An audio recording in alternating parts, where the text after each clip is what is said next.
I like how they've got CG of this scene that doesn't get a CG cutscene when it happens in the game for some reason. Well, they also part of this intro actually has the golem fight that just happened in the last Let's Play, which was just a regular boss fight. But it is. Oh no! Wait, they actually do it wrong. They show the golem fight, but she's already got the Ross Seru for the fight, which is the opposite There's a of how bunch it of stuff happened. that they got a lot of CG of this. Why did they not put it in the game? It was the good old days Wait, of intros. wait. You're telling me that they designed the rock monster for the CG, but didn't put it in the game?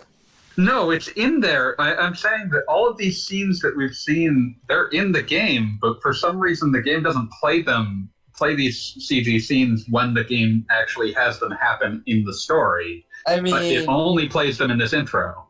huh. Interesting choice. Weirdly, I kind of understand it. I always sort of got annoyed when when like the game I was playing suddenly stopped to play a movie in a completely different art style. I mean, The I Uh, have to movie say, scenes were a big appeal at the time. yeah, no, I get it.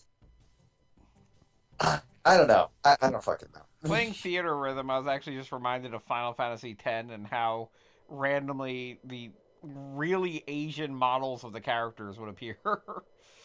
It was weird that they felt the need to make the characters look less Asian in the non-Japanese versions. Wait, why would they? That's a thing they did for Final Yeah, Fantasy X. yeah. Go look at the CG cutscenes in FF10, and you'll see that everyone is much more ethnically Asian looking, and that's because they weren't going to redo those scenes.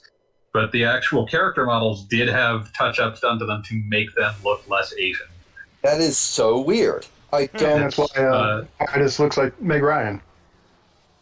Yeah, they went too that is far. that is at least part of it. The hairstyle was always going to be a thing.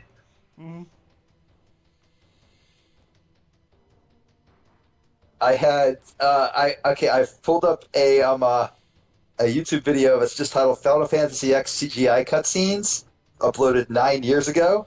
I was Yeah. not prepared for the amount of guitar vamping in the Blitzball segments. Doo doo.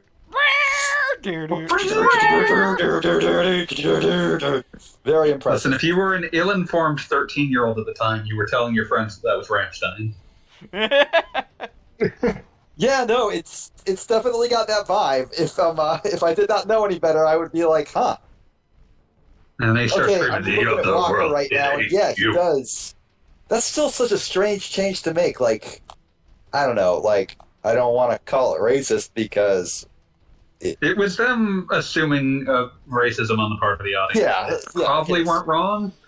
probably not. But like, I I don't don't know. know that it would have manifested in that context. Yeah, like I feel like most people, especially like on the play people who were playing Final Fantasy X on a PlayStation 2, Final Fantasy 10, whatever.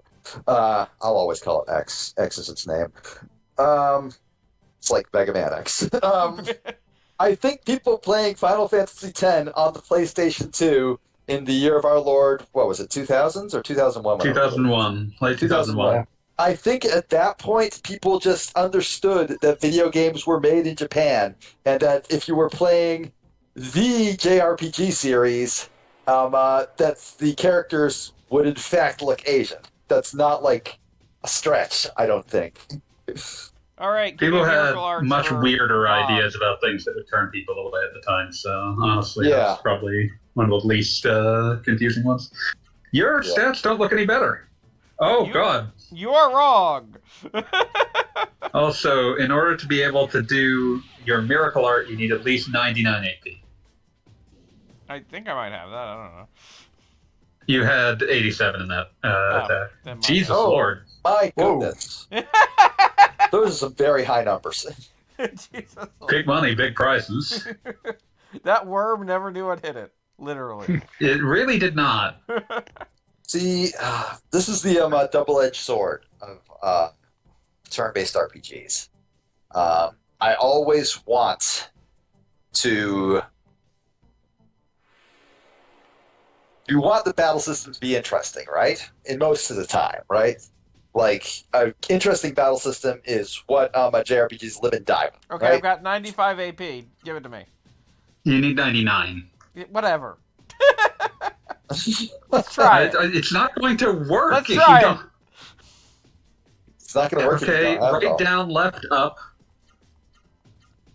Uh-huh. left, up, Uh-huh. right down, left.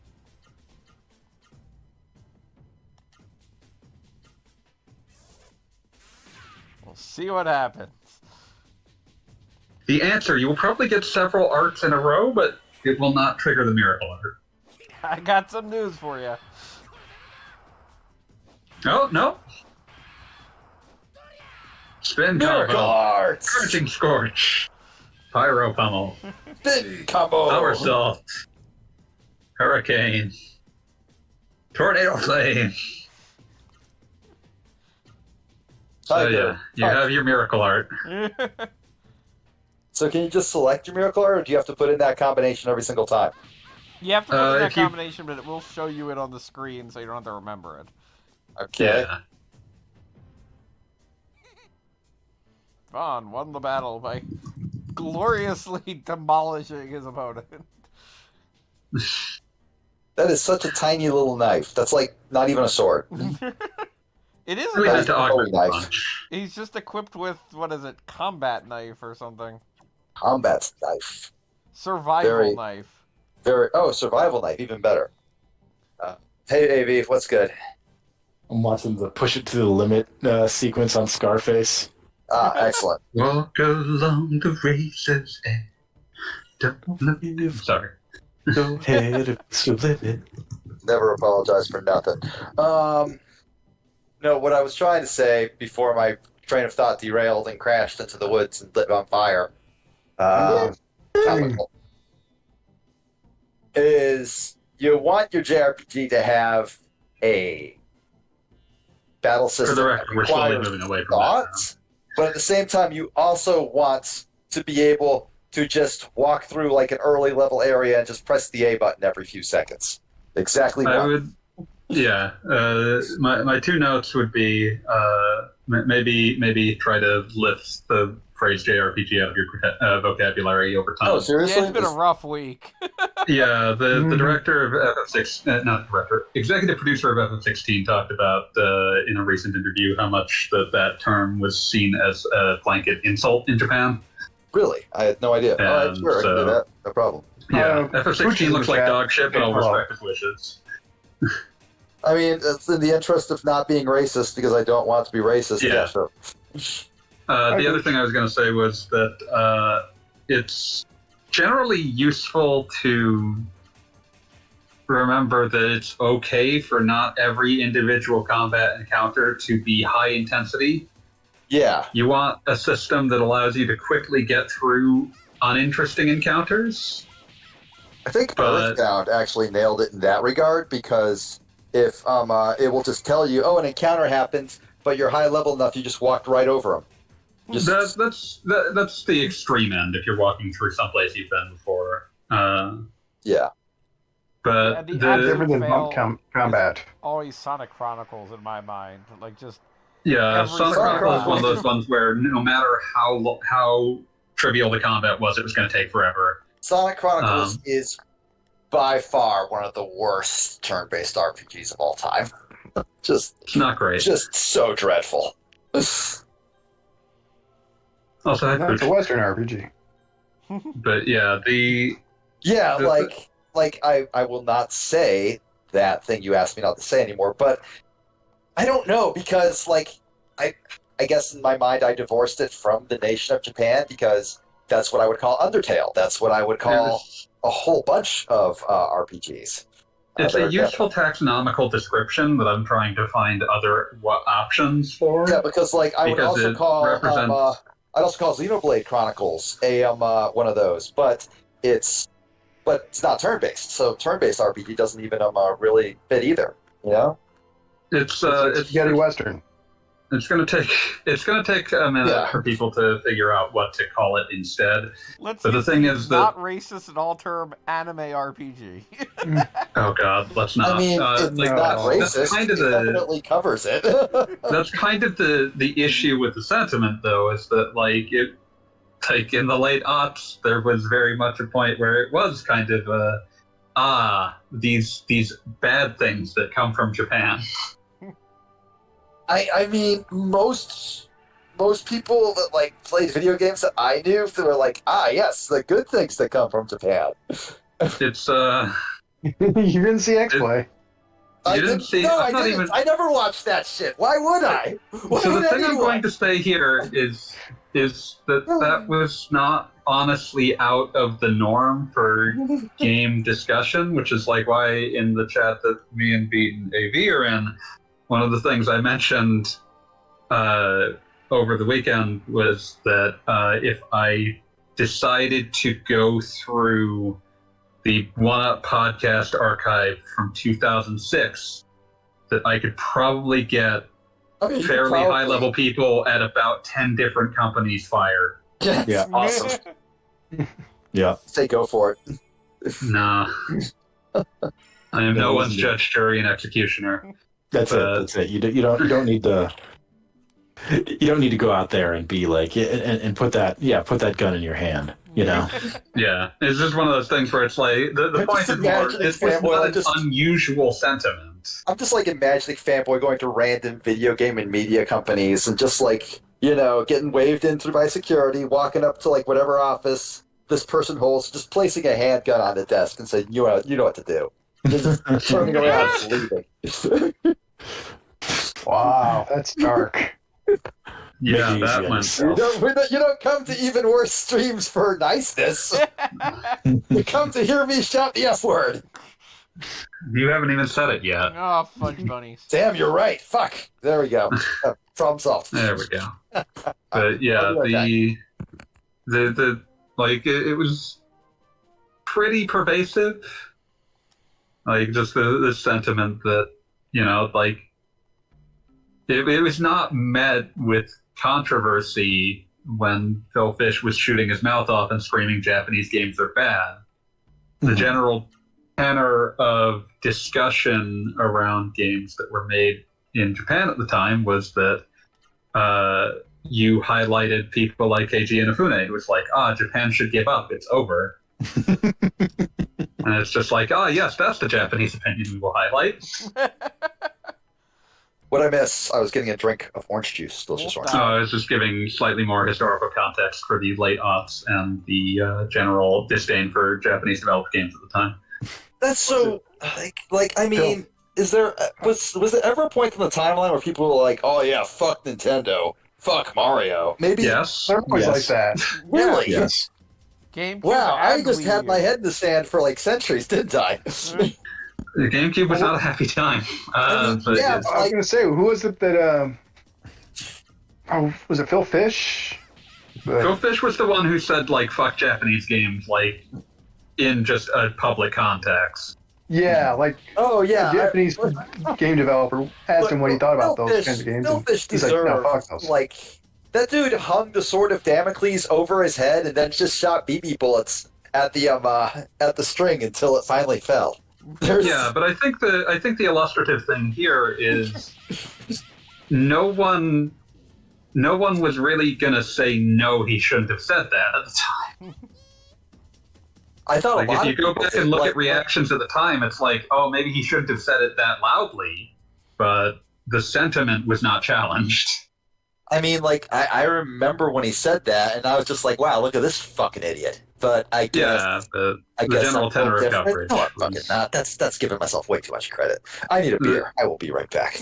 Yeah, the tenor of the coverage was generally like maybe he was an asshole for the way he said it, but that the statement was valid. It was a time. Bad times. All times are bad, actually, but whatever. All times are bad. We are ever marching towards a promised, imagined better future. Ooh, hauntology. I love it. I love it. Oh God. We are haunted by the ghosts of futures that never were. We have to convince ourselves that one day they may be.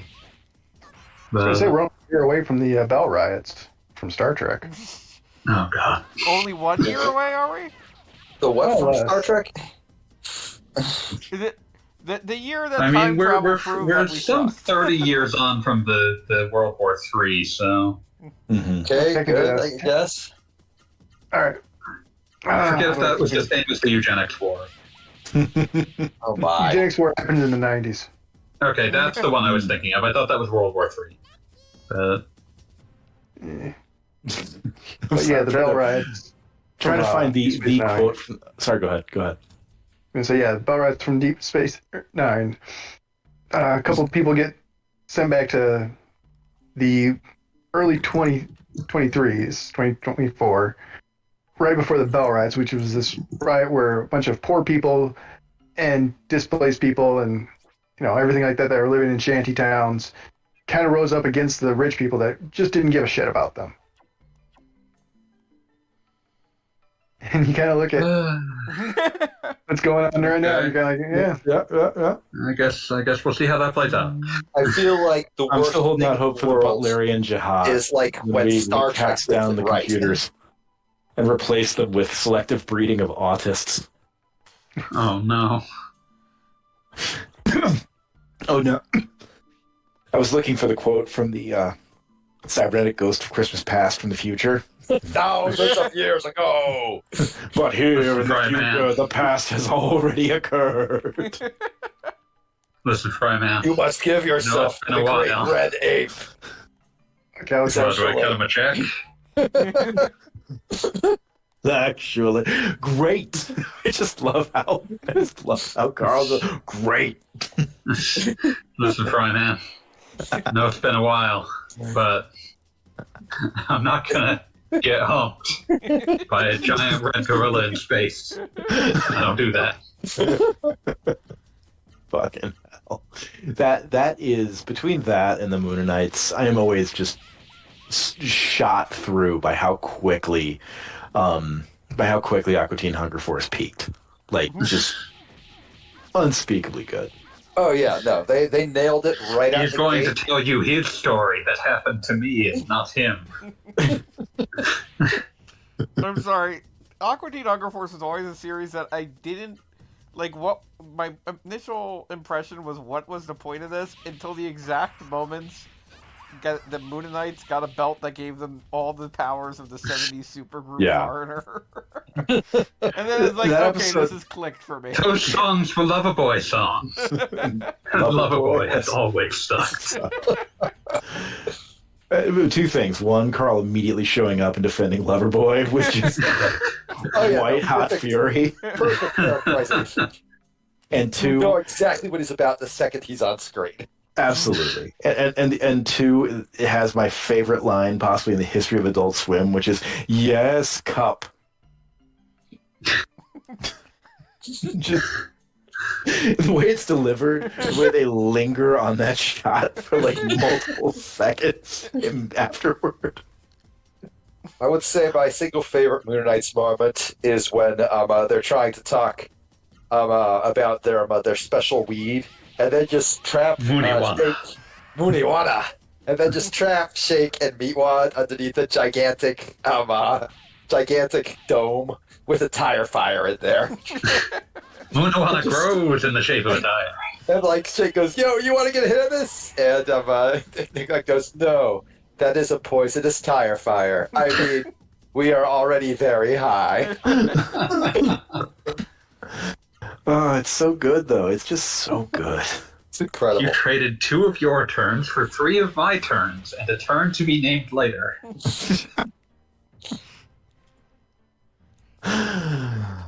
Oh, God. Nah, just a really fantastic comedic show that had a bare minimum of indefensibly racist jokes in it. Oh yeah, Yeah. Oh, yeah. yeah, absolutely. Hard to recommend unvarnished. I would say one of my just the moments where Aqua Teen fully clicked for me was when they just start cloning household items. And Frylock's yelling at them about how, oh, if you do it too much, it'll break down. They're like, it's fine, give us a new TV. And they turn it on, it's just an image of shape. I'm in your He house. just turns to them and says, I'm in your house. I think a lot of It's so good. I think a lot about the ending of that episode where they've cloned Meatwad's dollar so much that a horrible dollar George Washington has emerged from the cloning machine. Yeah. And they kill it, and the only reaction is Frylock saying, "We should have cloned 20s, Jackson wouldn't give a shit."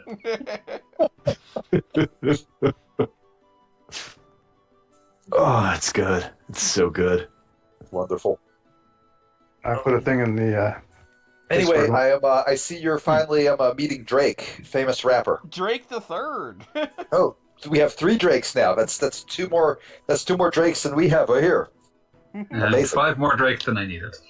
Yeah, no. Like honestly, we should be operating at -1 Drakes at all times. Just in case a Drake should emerge, that will be down to 0. That's the situation I would consider ideal. We don't have any Drakes, and if a Drake does show up, he'll be taken care of immediately. He'll just be canceled out. I would like more negative Drakes, this but I universe and figure disappears. I would like more negative Drakes if possible, but we'll take what we get. Just in case of additional Drakes. Yeah, this game has 3 Drakes. That's too many Drakes, right? Like we would have 2 Drakes in that nightmare scenario. I'm not okay with that. It's just not a tenable circumstance. So King Drake showed up and was like, "Hey, that's pretty cool. Can you go fix other places?" Yeah, no, this is pretty much the repeating thing of Legend of Legaia. You find a place that's in complete chaos because the mist is there. You clear out the mist, and then everything's pretty chill. It reminds me of one of my of the original Legend of Heroes, which I always appreciate that the way that the game chooses to elucidate that you have in fact had a positive influence on the world is that when you finish an area, all of the monsters disappear. There are no more random battles in that area. Oh, that's good stuff. That's pretty cool. Now, see, Legend of Legaia has a really shitty opposite to that, where Oh, no. there are always monsters across the world, but when there is the mist, you can learn magic spells from the Saru.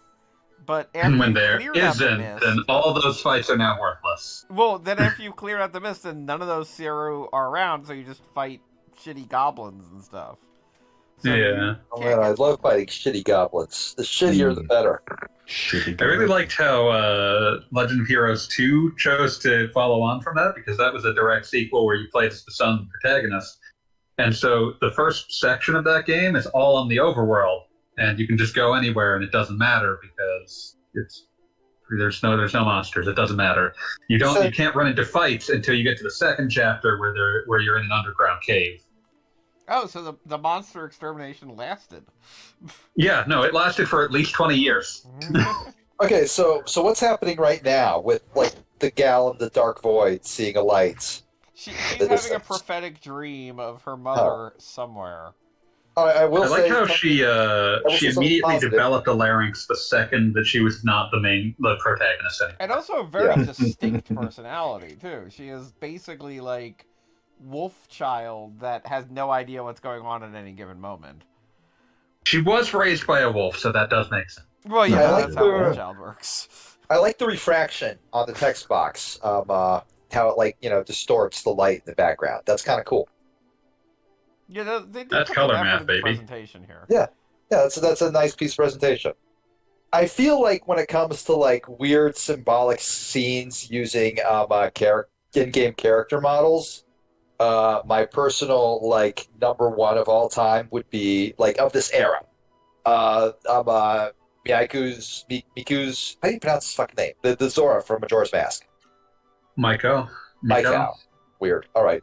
Maikao's death in that one where it's just him floating and then all of a sudden he's standing, and then he's just walking towards his bands in a black expanse. That was artistic as fuck. This is a few notches below that. You can just call him Guitar Hero. That would eventually lead my shitty connection-seeking brain to start singing Barroom Hero, and that's a dangerous path to walk down. What if instead of Guitar Hero, it was Guitar Hero, and the idea of the game is you had to run like a feudalistic state in the middle of in the middle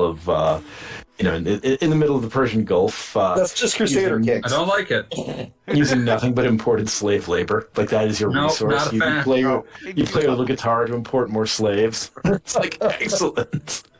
55 more Bangladeshis buried alive. Oh Lord, We are Dear going God. dark places. we're just stopping ourselves. Tonight. Jesus. The Legaia is just causing problems tonight. But yeah, now we need to find our third guy because this kind of has the Wild Arms opening, except you don't get to choose which one you do in this mode. Wild Arms opening, you don't get to choose which one it is, and it's 71 million hours long. So I know It absolutely. also doesn't have its banging of music. Dude, can I just say I'm replaying Wild Arms 1 recently a little bit. It has the most banging critical hit in the PlayStation. Like you hit a critical hit, there's just like a guitar sting and like the camera zooms in and it's like yeah. That's A+ presentation right there. I think Wild Arms I 1 might appreciate- have the single most obvious exploitable way to break the leveling curve I've ever seen in the game. Go on. Just the way that stat up apples are extremely plentiful and the ease of duping items is so obvious. Oh yeah.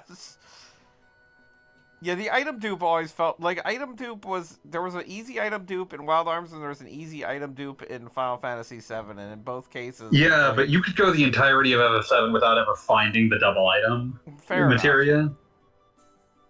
I don't actually remember where it is. I think it's in Wutai. I thought it was. I think there's one in the ending sewer area. Let's check. Double item. I seem to remember it where you fight the Turks on the way back to Shinra. Yeah, that's definitely where it... Okay, yeah, that is where it is. Okay. That might be... It's because... The reason I was thinking about Wutai is because that fight is optional only if you did the Wutai side quest. Yeah, that makes sense. Hey, Goggle Bob, not to be too mean, but your chat positioning on the video stream is cutting off the last letter of each word on the line. Ah, let me deal with that. But what if you just did... Yeah, you should just leave it busted. Frankly, I think it's better this way. There, better.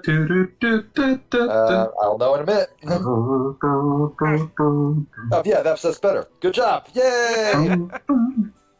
We're all very happy with your work. It's like, folks. Stand to be wider. What is that enormous painting in the background of this room? You know, it's Big not. painting. I would assume that is Drake the Second. Really? Or some other one in the royal line. I don't think it's I mean, the fact that she had giant boobs was kind of led me away from the balding I man. wouldn't characterize that as giant. Acceptably large? Prominent. Prominent, sure, prominent. We'll go with prominent. That's there is the proper term. Also, as much as I'd like to be a jackass in this game, I could not be mean to Noah. She just seems so sincere.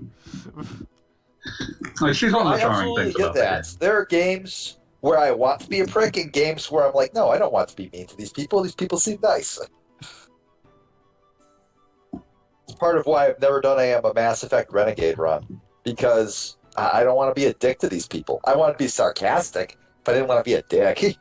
I kind of can't play games evil just because it's like, I don't want to live out the fantasy of being an asshole. Yeah, Well, and that's the thing is that like Where's that coming from? these are written by people who have the moral philosophy of infants.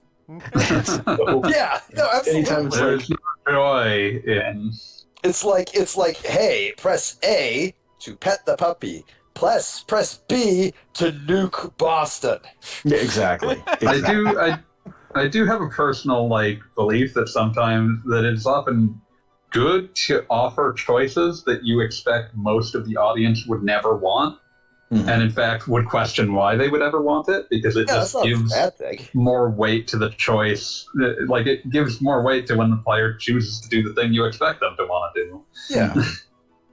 Like, it's not bad that nuke Boston is an option, but you can't tell me, oh, we're being nuanced when those are your go-to picks. Yeah, my argument would just be that nuance is not necessarily important. Yeah, no, yeah, sure, fair. It's not necessarily important, but so many. God, I always think of fucking BioShock, a game I do not like very much. I noticed. I'm sure you did. But I think the first one's pretty good.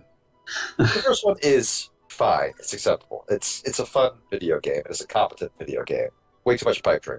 But the thing that always struck me was I really expected the game to just say, you are saving all the little sisters. That's de facto hard mode. There is no reward for it other than, you're not a monster. That's your reward, not being a monster. And then it just hands you even more of the stuff that, I don't know, that annoyed me. And I mean, that's kind of a big problem that a lot of these kinds of things did, where it's they taking the choice, there's no reason to ever, even for someone you don't even need all the atoms. Just upgrade fire 3 times and you're good. I was usually more of an electro guy, but also I generally think it's more interesting. Personally, you make something that there's an obvious moral good and bad, and then make it so that you do actually have to give up something to be good. I think that's more interesting. Yeah, that's what I was saying. They told you were giving up something to be good, and I was like, well, I care more about being good, so I guess I'll have imperfect stats, whatever. Turns out you get more perfect stats. It was. But that was not even remotely a unique problem. No, absolutely. But BioShock irritates me for other reasons related to, well, the fact that Ken Levine is a fucking coward, basically. Ken Levine remains a coward, but there's no solving Ken BioShock Levine. 1's pretty decent. Yeah, it's fine. Totally acceptable. Your radio voice for the entire game's a Nazi collaborator. Yeah, and then you shoot him. It's good. No, I mean the gal. You don't shoot her. Oh yeah, I forgot about her. She's she is also a Nazi collaborator. Yeah, I was thinking about Atlas. Yeah, no. There are 2 radio voices, and they are both Nazi collaborators. You really think it turns out anyone who would willfully go down into the fucking objectivist hellsea probably had at least some fondness for Nazis. Yeah. All I can think of now is the fucking Tenacious D I Am a Robot song. I feel like you just caused what might be a mild ecological disaster just to get across a river. Oh, absolutely. Absolutely. You are not... Okay, realistically, this is just how a canal works. You put it down so the water gets higher so you can use cross a boat over, and then the water will immediately overflow. But, it just is higher in that one spot. That's literally how a dam works. But, the fact that the water just stopped is weird. And also, I like the fact that the game actually makes a note of the fact that it's the water gate's closed. You would never want to open that again. You would think you would close that as you walk past.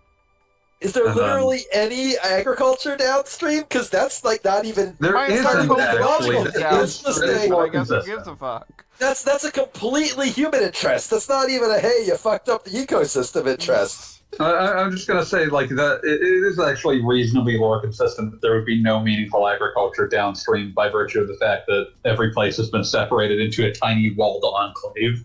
Yeah. All right, fair. Good point. Oh, did you want Noah's miracle art? Yes, but first I have to beat up this ostrich with a hyper art. Oh, look at you. Hyper. Take that, you damn ostrich. That seemed a little excessive. I mean, I think they're back for revenge since their water supply just dried up. Rude of you. Rude of you to destroy their ecology. It's true. I mean, they're ostriches. It's not like they can just fly somewhere else. As far as you know. I love how slow you are on the world map. Like, that is the best thing. There is... This is just one of those situations where I think even just for player perception, they probably should have just made a slightly larger area that you move faster through. They probably don't. Like, it really feels like you're running against a wind. So the mist moves at like 70 miles an hour. Okay, let's see if I can just do this attack right now. Give it to me. Oh, that would be left, up, right, down, up, left, up, down, right.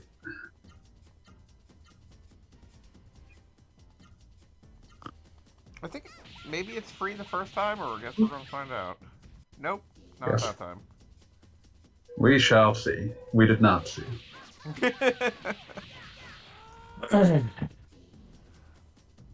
Goggle Bob, I am elevating your chat with my incredible shitposting skill.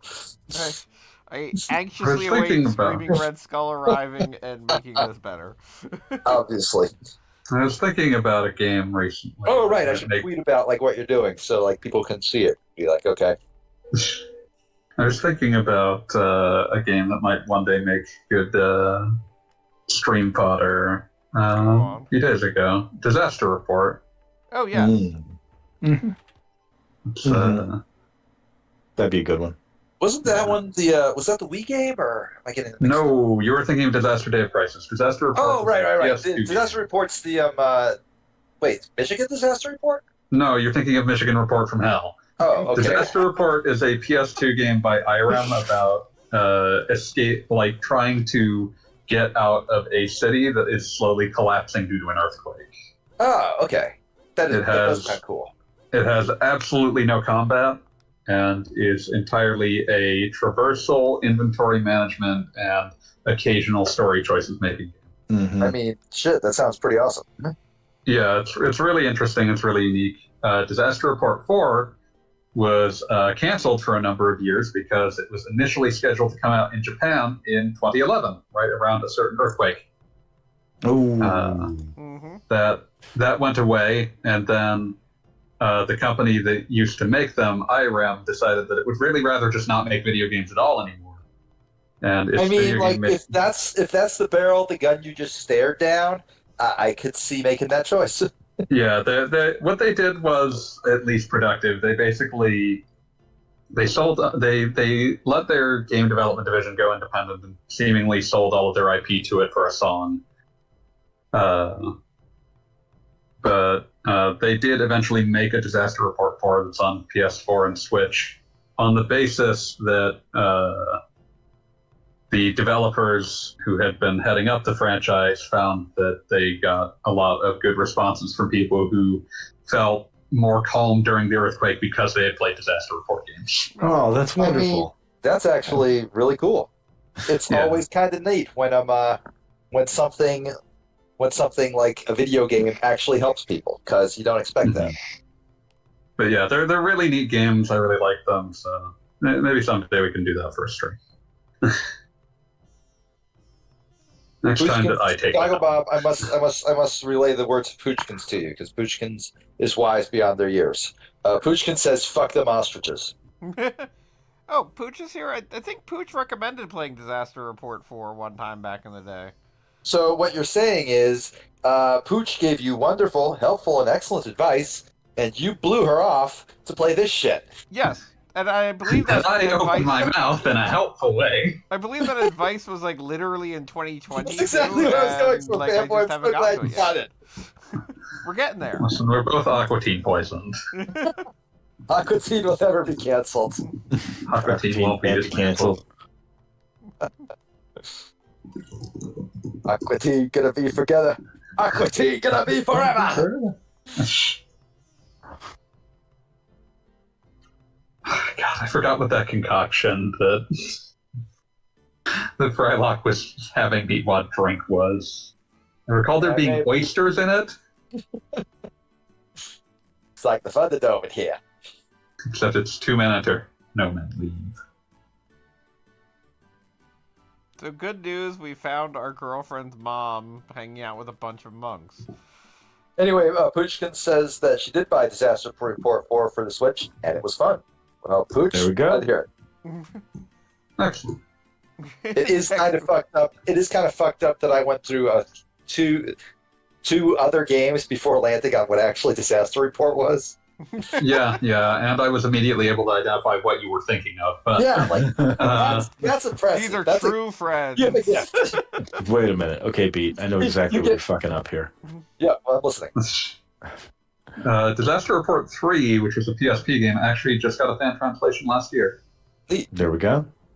I remember Parrish wrote a web feature about the Disaster Report series, or about a Disaster Report game. The second one was called Raw Danger in the US. And, Raw War. The other thing, that's another game where I believe they just basically made everyone blonde to make them look less Japanese. Hey, we got a theme. Yeah, accidentally, unfortunately. That's deeply upsetting, and I would rather we didn't have it. Also, Disaster Report 1 has one of my favorite bad line reads, so I'm going to see if I can pull that out. No, please do. Excellent. Yeah, let's pull this up. Thank God that Audio Atrocity still exists. Index. Okay, there we go. Pooch says Disaster Report. she also has Raw Danger, but hasn't played it as much. It's a much larger game because it's like split into like 6 people all escaping, and they kind of cross paths. It's an interesting game, but I've never finished all of them. I mean, like, when a game is expecting you to beat it 6 times, I feel like you're allowed to say no. Well, they're all going to different places. Yeah, but like, we talking like all original, like, are we talking like Live Alive beating it several times, where every playthrough is completely unique, different assets, different everything, or they're not completely unique. Some of them will pass through the same places, but they do them in different orders, and they don't go the same path. Okay, yeah, so that's not even. I mean, like honestly, that's kind of cool when games do that. Like, you're like, oh, I think it's interesting for giving it an idea of what a lot of people are all doing during. Yeah, that's pretty neat. Also, I have the audio clip that I wanted people to listen to. I'm putting it in Discord. Hold your sorry. microphone up to it. No. Oh. For that in the Discord, I'm thinking about, like, you can just see what all sorts of people are doing in this disaster, including the guy who was just smoking crystal meth in his I believe the first character that you play as is just like a poor fucking waiter at a restaurant. I have to What's stay that? alive and write this article before I die. Okay. I mean, yeah, no, that's a truism right there. I just appreciate the sort of okay at the end. Yeah. Oh, yeah. The okay. I wasn't sure if I was imagining that because you guys were talking in the background, and I was like, Yeah, no, he just like was okay. but I wasn't sure. Okay. It's like, oh, don't worry, I've been taking care of my father for years. His dementia is getting worse by the month. I have to stay alive and write this article before I die. Okay. All right. Okay, but I really need you to stop shitting in my shoes. You are not a cat. It is not endearing to me. You're not. But yeah, fucking. I was doing some really interesting things in the PS2 era, because that was also when they released Steambot Chronicles, which is a very strange. Oh, that one's like legendarily weird. Yeah. That one I love for allowing you to war profiteer. Of Parish, Yes.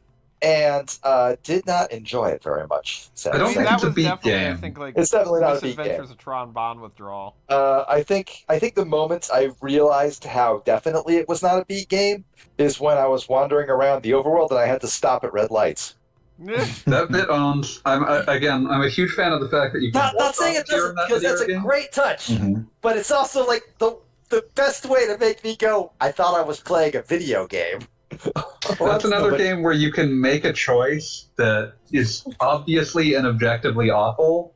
Yeah. And like I love that the end game is that if you got the evil ending, it does throw you back into the open world, but it's after you have been in prison for like a year. That's a pretty, I think I get awesome your choice. point. Yeah. I want to make sure I'm getting your point, fanboy, which is that you can be a war profiteer, but you cannot run a red light. Yeah, that is how that game functions. That is in fact the social This is the social contract. No, but you understand there are those which the law protects but not binds, and then there are those the law binds but does not protect. Fuck, that's deep. I wasn't prepared for this sort of. I do also just appreciate any game where you can stand around and busk in the street, which is also a thing you do in that game. That's also a game where your character is an amnesiac, and it's a side quest to figure out who they actually are. Man, now I'm just wishing Ocarina of Time would let Link just stand off to the side in Castletown, start just jamming on his ocarina. Maybe People get throw rupees at you. Just throw rupees at him, or much more likely, just sort of walk by and be like, asshole. The actual best side quest in the game, I think, is the one where you participate in inventing the electric guitar. Oh, go ahead. Sorry. Oh, sorry. Go ahead. I was gonna say, Breath of the Wild, you'd have Link put on the that desert dancer girl outfit and put up the fitness the pole fitness pole dancing this kid. You'd find an audience. Yeah, Link's I'm making my fucking money. I mean, he already had one dude basically ready to die for him. Yeah. So I was going to say though, but what's happening right now in the game is that we have a character who is going to be a playable character, so they're not named yet. So literally, the game names them in the meanwhile Master Teacher. You know, some say something. Master Teacher. Oh man, now imagining the Master Teacher song, and it is beat for beat the Neo Contra song. You know, these guys are back from hell. Neo Contra. God, Neo Contra is so fucking batshit. I love it. I love it. Love it so much. What is Bill Reiser? Bill Reiser is an idea. Bill Reiser is birth. I love that they someone internal to Konami was like, let's just make a game that's kind of just a Metal Gear parody. That's its plot. I'm just thinking, you said Metal Gear. Bill Reiser is an idea. I'm thinking at the end of fucking V for Vendetta, and ideas are bulletproof. And I'm like, well, shit, that would make Contra too easy.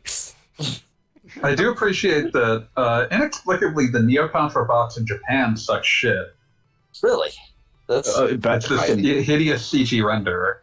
Huh. It's the opposite of how it normally is. Yeah, I know. The Neo Contra box in the US kicks ass. It is so good. It's someone loved Neo Contra, is all I can say. Someone. It was definitely made by people who care. Yeah. There's no part of Neo Contra that is the lazy or obvious choice. You had plant Contra, you had animal Contra, you had pheromone Contra, but pheromone Contra robot. What is? I don't want to know. I'm good. There was the lady robot that was your ally in Contra Shattered Soldier. Yep. And which was the dog Contra and the pickle Haub? Animal Contra is the dog Contra. That's it. And when you beat the first Contra, it's incredible. Incredible to defeat me. I name you Contra. And then he just starts laughing and explodes. So good. As was the style at the time. And your helpful friend Mystery G. Mystery G. A mysterious elderly mercenary who wears green Contra. All I can think very of now similar to those worn by Bill Reiser and Contra House Shadow of the Dead Overkill. We ever gonna find out what that G stands for? No. His true identity is never explicitly stated, but he claims he was once called Contra. Oh, Mystery G. Mystery G, using the Spike Spencer voice, the Spike Spiegel voice. I mean, just without any changes to it. The supreme commander in charge of Neo Contra, Master Contra. Master Contra. who is a robot, a cyborg clone of Bill Reiser. Oh, it's so good. And then like the opening, which fucking whips, right? And yet bears no resemblance to anything that actually happens in the game. Also, I just want to point out, Master Contra eventually is revealed. You're gonna name this dude anything, and you picked Gala. That's his name. That's It's his canon. name. That's upsetting. I would have gone with Donkus or maybe Scrunky. Scrunky. But I'm just going to finish out this statement. Master Contra is eventually revealed to be part of Project C, which consists of the original Bill Reiser's consciousness implanted inside of a large orbital space station. Oh yes. I have to convey to you, Gogglebop, Puchkin agrees with me on Steambot. That is no good. No, I didn't think it was no good. I just think it was a game that was designed for brains totally unlike my own. Someone didn't get to the side quest where you participate in the invention of the electric guitar. Yeah, because someone was stuck waiting at the light going, what the fuck? Fuck is this? Okay, I'm sitting here. I'm deciding that the Neo Contra opening is actually just like a greatest hits of the lives of our brave Contra boys that you can play as. Neo Contra was a great palate cleanser after the just sort of relentlessly unpleasant Shattered Soldier. I was going to say, Shattered Soldier I thought was a good game, but not a game that, like, I want to exist. It's a well-constructed game, but it's just kind of miserable. Yeah, Kinda. that's a good way to put it. It's like not it. How can I put this? Contra shouldn't feel as much like R-Type as Shattered Soldier did. Yeah, because like Neo Contra is gleefully ludicrous, and Shattered Soldier is just sort of like, oh, I think you just thought this was what people wanted from their game stories now, and you were wrong. I thought you meant. I think you were talking about the gameplay, which is just. Oh yeah, also relentless the memorization. gameplay like thing is just, Jesus, I don't even know. Yeah, no, and yeah, I agree with you. Like, Contra should not have like a bleak storyline either. Like, yeah, Earth is under invasion by an unstoppable galactic army of robots or whatever. And one man with a machine gun is going to somehow fix it. Yeah, exactly. Sometimes too. This is a world where one pissed off honky with a gun really can make things better. There's a world where like Earth's hopes lie with Mad Dog and Scorpion. Exactly. Oh, did you want the other miracle arts? I don't think so yet, because Okay, saving them for a boss. Saru. So, like, I don't know what happens if you try to do a miracle arts without it. We'll save miracle arts for bosses, so the world can there know. you go. But I love the last part of this intro is them just bodying the Iron Giant. God, what a game! And that was like the swan song for Contra as a going concern. Like they did Rebirth after that, and Hardcore Uprising. I think that might have been the last ones. Well, then they did that one terrible one recently. What was the name of that one? Oh yeah, that doesn't count. That was Rogue Core for the record. Oh Like, lordy! didn't that have like you could pay for purchases or whatever the fuck in it? I believe that had some sort of microtransaction-y bullshit, but it was also super grindy, so that was definitely designed to encourage it. It also was like they fucked up the controls on a twin-stick shooter, and I don't know how you manage that. Do that, man. There's only 2 sticks. How do you mess that up? It was because like you aimed with the right stick, but you didn't actually shoot with it because shooting constantly caused your gun to overheat.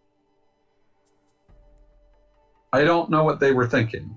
Now Well, Mephistopheles that was the induces thing. Like, you there were into hell. microtransactions, so you could actually like fire for longer than 30 seconds. Yeah, you had to. You made better guns. These lyrics. The smell of dusty sand and ambition. The taste of sweet victory and volition. Sensory overload, it's time to rebel. Dangerous guys are back from hell. That is peak writing. Like, I cannot imagine. I want that played at my funeral. I want that put on my tombstone. Dangerous guys are back from hell. Neo-Contra! Now Mephistopheles induces you to hell. Join the death pilgrimage. Destroy and dispel. Humanity's future rests with you. Oh, Neo-Contra. There was I'm remembering, like, there was it was like at E3 2011 that there was like, or maybe it was 2010, I can't remember, but there was this very brief period where Konami was pretending that they still cared about making like big budget video games in like their old franchises, and they showed a teaser trailer for a Contra game for like 360 and PS3 that was just the Contra logo that was never spoken of again, and a trailer for That is fucking chutzpah. Amazing. and a trailer around the same time for a some sort of PS3 and 360 project about that was like sort of being positioned as Symphony of the Night 2, which showed Alucard fighting dudes, and that was also never spoken of again. Like, just they announced both of those and then just pretended they didn't. No, the person who released these videos has been liquidated. And when you say that, you don't mean that they were fired. You mean they were put into a wood chipper. Fired out of a rocket into the sun. To the sun. They're probably fine. What could possibly go wrong? There was a solar flare. They're cool now. Oh no, they got the cargo robot. Yeah, tragic period for all. I have to ask, did the frame rate suddenly dip surreptitiously once you went to the overworld? Because that's what it looked like. The overworld does not run at a great frame rate. Yeah, the overworld is like you are running in molasses at all times. It's amazing. Dude, you can't hear it because you're listening to us talk, but the ostrich makes such a sad noise when you kill it. It's just like quark, quark, quark, quark, quark, quark. I don't know what noises ostriches make. That's a chocobo noise. I don't know what noises chocobos make either. That's me vocalizing what they wrote in 8-bit theater. The That's real how many old ones degrees would, removed we are here. the real old ones would label it work, and then later ones would usually go with queh. How's that spelled? Kweh, queh. Okay, I'm actually writing this down in Notepad now. Important information. Extremely important. Kweh. I might need this at work. Queh. Huh. Fascinating. You need to know that shit for Chocobo Hot and Cold. I'm tempted to say stop making shit up, but I know you're not. If I was going to make shit up, I would pick something that was much more plausibly deniable than FF9.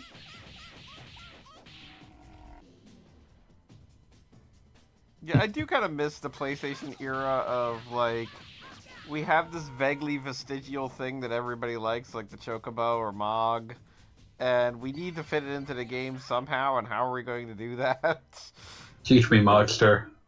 I mean, like, As opposed to, like, you can just put it Final wherever, Fantasy right? 12, where they'll just have an airship and they'll call it the Mog, and call it a day. Except that there is a Mog in FF12, and it's straight up the Mog from Tactics Advance. Oh, my bad. Can't you just, Oh, like, yeah, that's right. I forgot about that guy. Yeah, Mont Blanc. I only got like 2 minutes into that one, but like, if you want mods in your game, can't you just put them like as shopkeeper and shit? Like, That was basically what they did, because he's like, Mont Blanc is the clan leader. There's some sort of unaddressed like extinction event that happens to Mox at some point in the Evil East timeline. Don't ask about it. okay, It wasn't a good time for anybody. look, we're good. You don't need to explain it to me. I just said I won't. The bad timeline was had by all. I'm playing by your rules here. Well, the Mog extinction event also might have been influenced by Yizmat. They kind of imply that. I didn't Yasmat ask. is just Yasmat How is is this just happening? Yasmat is just Yasumi Matsuno. Well, yes, and I think they're trying to make So that I point. mean, yeah, like yeah, he's the reason that there weren't mods in FF Tactics. Like some giant dragon with too much HP who has also maybe made the game in the first place. I don't think I've ever seen someone broken upon the wheel of directing a AAA game as badly as Yasumi Matsuno was. Broken upon the wheel. I mean, like, I'm imagining him like walking through the streets of Shibuya, yelling, "I was once a man. Exactly. Was once a man." like that's a dude that any time that someone contracts him to do anything in the past 15 years, he has made sure that they do not have him for more than like 6 months. I mean, like, if you can make that kind of rule, you make that kind of rule. Also, Yeah, he left- is there something seriously wrong with the one girl's boobs? I mean, Well, there's only one girl, it's so I the know which lack one it of is. polygons.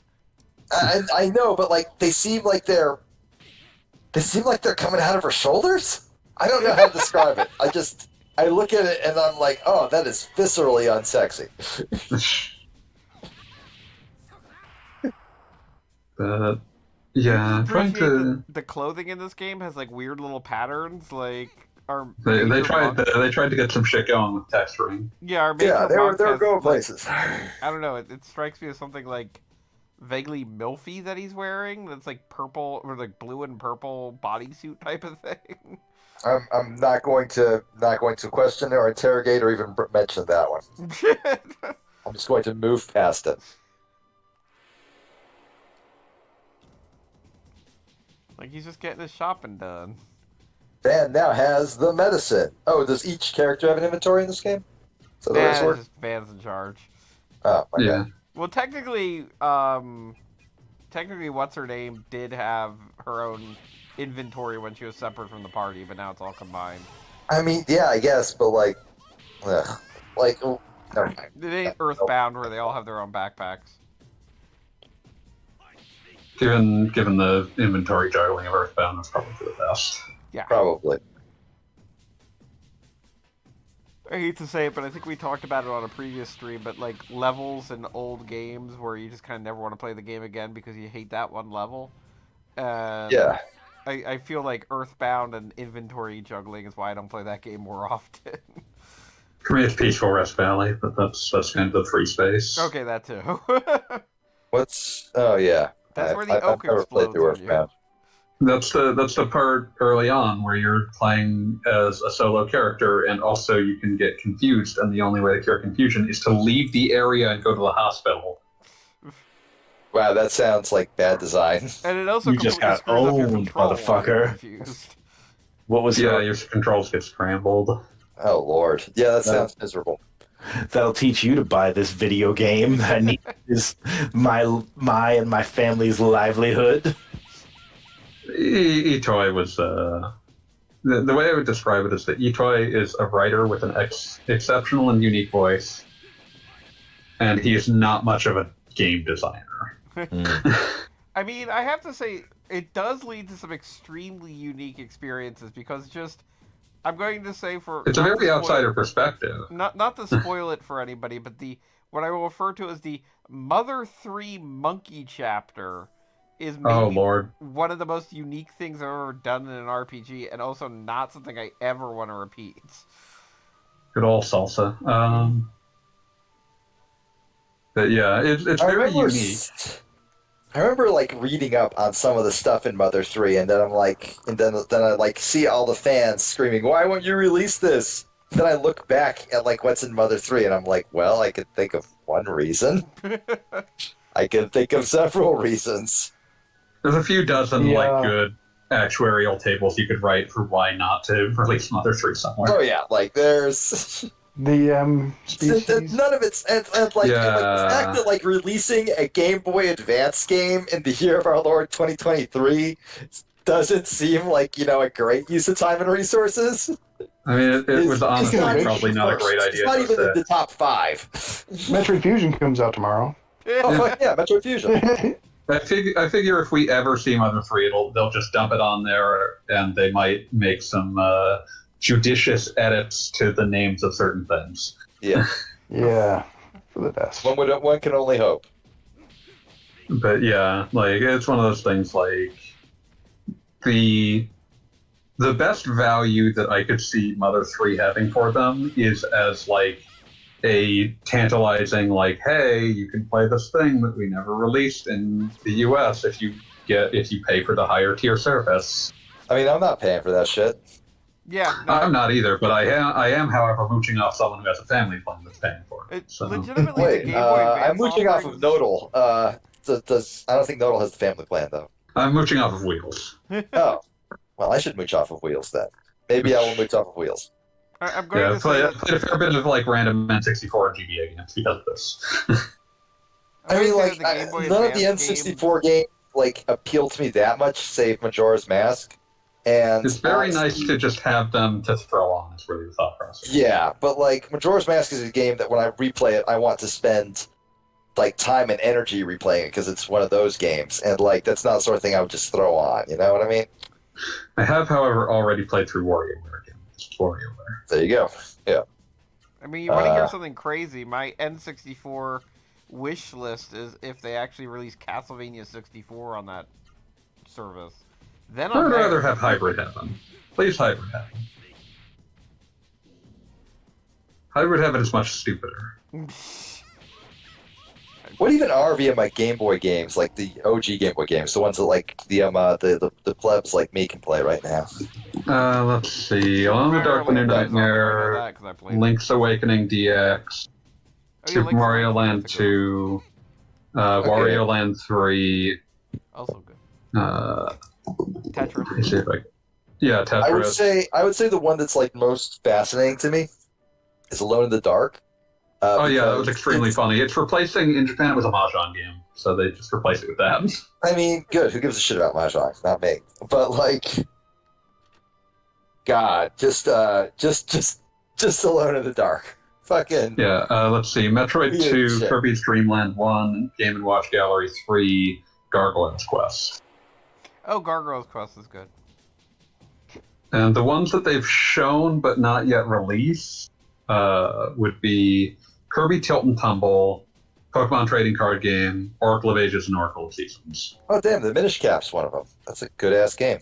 Yeah, that's for GBA. I was looking at original. Yeah, no, obviously, yeah.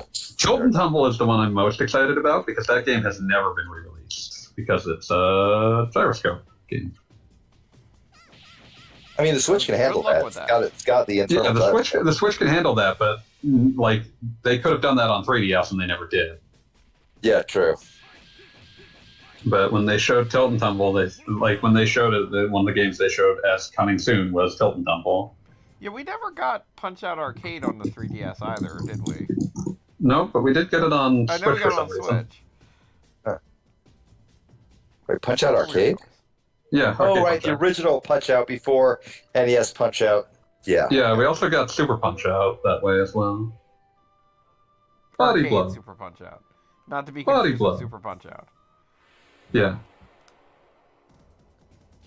And the GBA games I thus care far. more Minish about Cap. the aesthetics and like the intrinsic meaning of Punch Out than I do about actually playing it. Oh, that's good. I mean, I have to say, Arcade Punch Out is just brutal. It's a very hard game. The Pizza GBA. Pasta's- Pizza Pasta's here to push your shit in all the way up. The GBA games are Minish Cap, Mario and Luigi, Kuru Kuru Kururin, WarioWare, Mario Kart Super Circuit, and Mario Advance 4, but hacked to have all the E-card levels in it. So what you're saying is there are like 4 very good GBA games and one game that you just sort of stare at going, huh. I guess I'm curious which one you're saying you stare at and go, huh. Kuru Kuru Kurin, the rotating No, stick. Kuru Kuru Kururin is actually really good. Okay. Yeah. Well, which one was your? Huh. I guess that's here too. Mario Kart Super Circuit. I have no desire to yeah. play Mario Kart Super Circuit ever again. Yeah, all right, sure, fair. And also, I believe Super Nintendo Mario Kart is still on there. Yeah, yeah, it's on there. And also, And of course, Mario Super Kart Mario 64. Bros. 3. Yeah, you got so like if you're paying for the premium package, you've got riches of Mario Kart. And Advance 4 is honestly like, at least You already justifies have itself. Mario 3 on the NES collection, and Mario 3 is a part of Mario All Stars on the Super NES collection. So at that point, Advance 3 is more of like a weird historical curiosity. Well, it does have 40 levels, most of which you couldn't actually get in the US. So Yeah, so like those as that's being much more included- justified than some of the others. Yeah, sure, but like But I we would now say have that Mario just adds to the historical curiosity of it because you're just sort of like, huh, that's unique. There's some interesting levels in there. Yeah, no, I believe it. I've never played them because See. nobody has until now.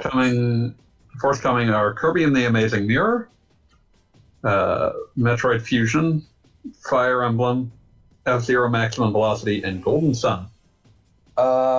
I would say sorry, Kirby and the Amazing Mirror is a very neat Kirby game. Not my favorite Kirby game by any stretch, but a neat one. You might actually be able to play it with friends, which is maybe the only time I've ever heard of someone doing that. That'd be That's amazing. pretty impressive. We should do a stream Golden of that, Sun actually. Agreed. Golden Sun is a game is a pretty good. We still don't have a word for it. Turn-based RPG. That's a game that needs to shut the fuck I up. was about to say, Yeah, no, Golden it is Sun way is a too fucking threat. tough. And never It let is- it anybody is- tell you otherwise. It is up there with Metal Gear 4. For Jesus Christ, shut the fuck up. It's just it's even worse just because it's never saying anything that even it's like at some point someone realized they'd written too much and decided that the only solution was to write even more and just assume you'd be skipping at Only least way out 70% is of it. through. Yeah, only Yeah, that's like- through. Just keep repeating everything. There's only it's only 3 instructions. They're just to go to the next map. Well, guess what? 12 characters are going to say it, and they're going to ask you yes or no 5 times. Now, fanboy, with this having been said, would you say that... Hold on, my wife just got home, so I'm going to go kiss her and ignore you guys. having- So having said this about Golden Sun, would you say that the dialogue has gone beyond the beyond? Beyond the Beyond was at least funny. That was supposed to be a reference or a pun. Yes, no, I know. He's like, I am aware of your humor. I have parried your joke. I have not responded to it. Yeah, you no-sold that. You no-sold that shit like you were the fucking Undertaker. It's like, Sit up and continue my tirade. their spawn will rest in Yeah. peace.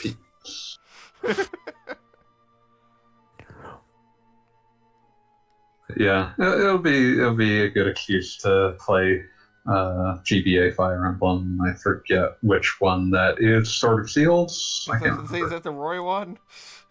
No, it'd be it's No, it'd be Dad. Lynn and Hector, Elwood. which is Blazing Blade. Yeah, I think the Roy one is the one that's Roy's story is Binding. Binding Blade, Binding Blade. because he uses the Binding Blade to seal Dune at the end. Hmm. And then they did a game about his dad. Mhm.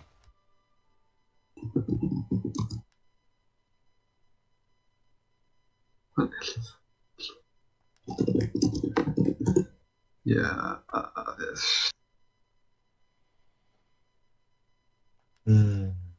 Yeah, his name's Elwood. Yep, Hollywood. Favorite blues brother. I was Beloved. about to say Elf. One entire chip. What I'm saying is that I want him and a random other character to start singing Stand By Your Man. Well, considering he does end up with Dragon Dancer, does she sing or is it? No, I think she dances. So maybe. Yeah. Stand by your man. Yeah, that's one with starts out with the tutorial with Lynn. Oh yeah. Everyone loves Lynn. Yep. Like literally. Yeah. I was being careful in my choices. And then there's the hard mode with Hector, who's the axe unit. Mhm. He's actually really good. Just got to work on him.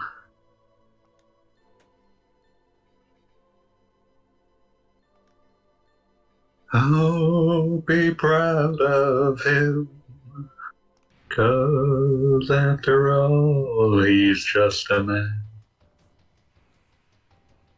Stand by your man. So instantly, if you're paying attention to the plot, we were supposed to revive a Genesis tree, but it's already dead. So we've successfully It turns out that can be too far gone. We've revived 2 Genesis trees, and now the 3rd is already dead. Things are looking up. Yep, and it looks like Master Teacher's home is fucked.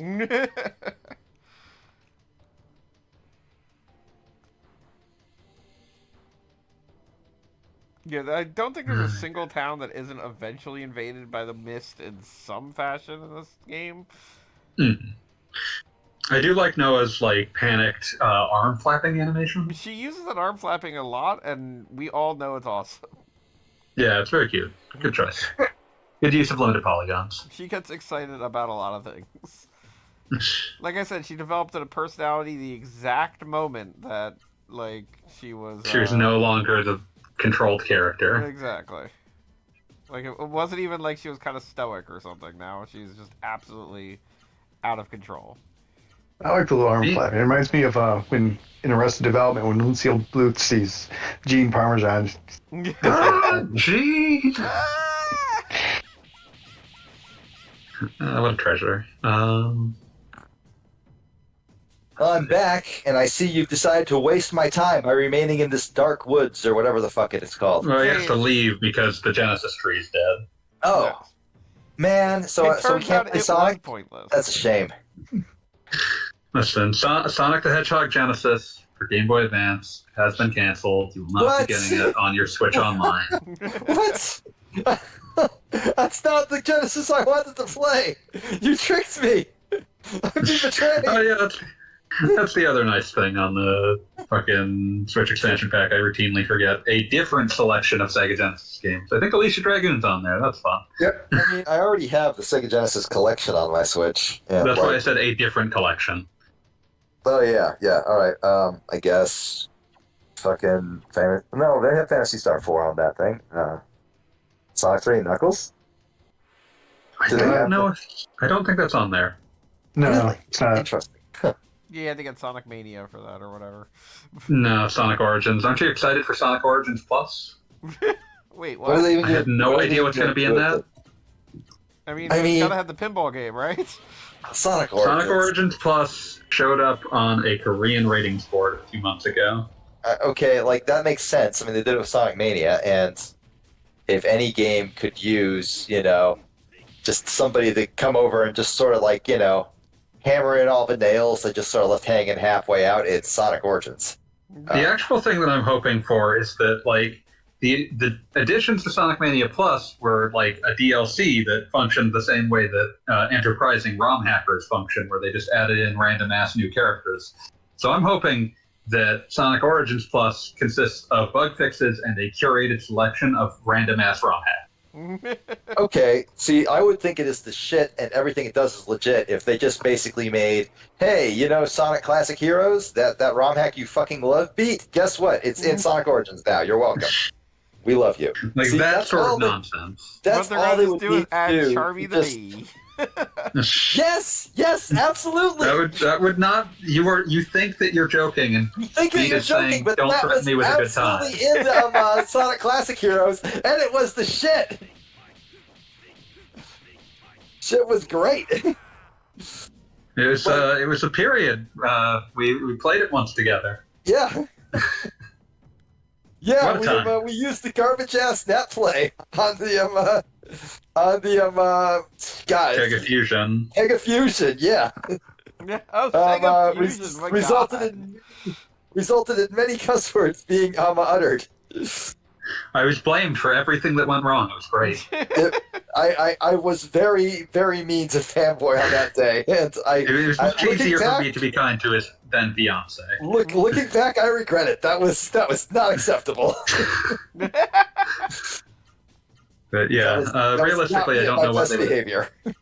Realistically, I don't know what they would add to Sonic Origins Plus, but the thing I want is dumb curated ROM hacks. Yeah, exactly. Like, just fucking throw. If you just throw fucking Sonic Classic Heroes as a ROM on there, Throw don't in- even like make a bespoke recreation of it. Just toss it on as a ROM, and I would be the happiest man alive.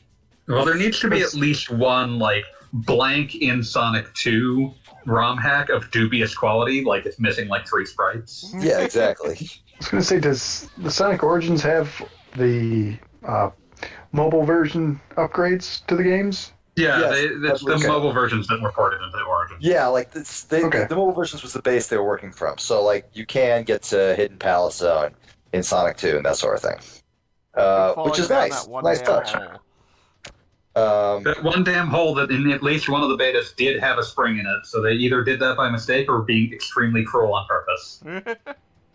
I was very happy the night I streamed it for us basically. I found a literal speedrun strat, and I was able to submit that on the speedrun boards, and they're like, "Oh shit, that's actually probably going to save us a few seconds," or would have had they not already discovered a similar skip in Carnival Night. That was also that was a way bigger time save. Too legit to quit. Whoa. I'm thinking about that. I don't know why I'm thinking about this at all. It just suddenly popped into my brain. But that fucking Michael Jackson DS game that had anti-piracy that turned all the music into Vuvuzelas. That's beautiful. Of course. I mean, that's very much of a time. We were all still mad about that one World Cup, not Super Bowl. Not. Is there World Cup. Is there a less World Cup thing than the Super Bowl? I don't believe so. No. The Super Cup series. I'm the Ancelotti. Weird dancing racist caricature. Oh yeah, when Samba the Amigo come out? Wait, is the caricature itself racist, or is the caricature of a racist? The character itself is racist. I assumed that it was because it was straight up a parody of the Frito Bandito. Yeah, exactly. Like, so it's like one of those things where like the joke is sort of, "Yo, you did this shit and you did it on purpose, and we're not gonna let you forget it." But at the same time, maybe that wasn't a great joke to make. So maybe you should have gone further instead of just parading around a racist stereotype and being like, "Remember when there was a racist stereotype?" I feel like Moral Oral did like what would probably be considered like the highest version of that joke by having their sports team be the African Americans. Oh God. It only showed up once. That's the sort of joke you only make exactly once. Bringing it back up further just makes it like, the joke is haha racism.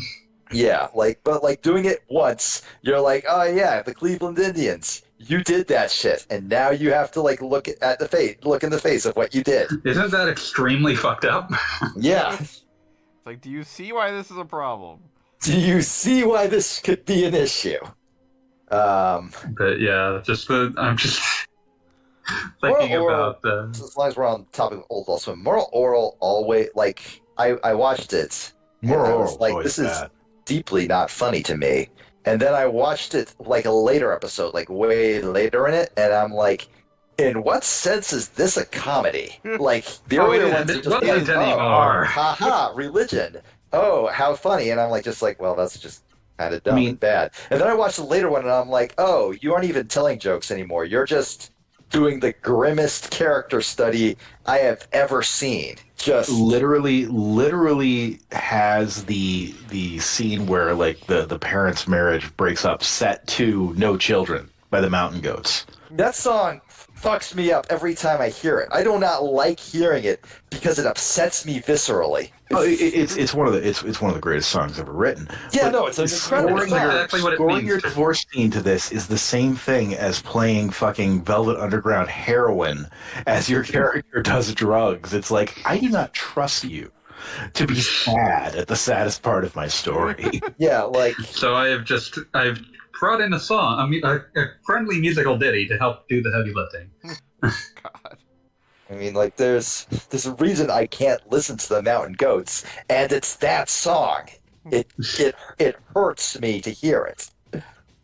But what if you listen to a more cheerful Mountain Goats song, like the Ballad of Chavo Guerrero? Probably not. No. Every Mountain Goats song I've heard has emotionally wrecked me, and I'm not someone who I appreciate music on a deep level, but it's rare for me to just get absolutely bodied by it. Yeah, but that did it.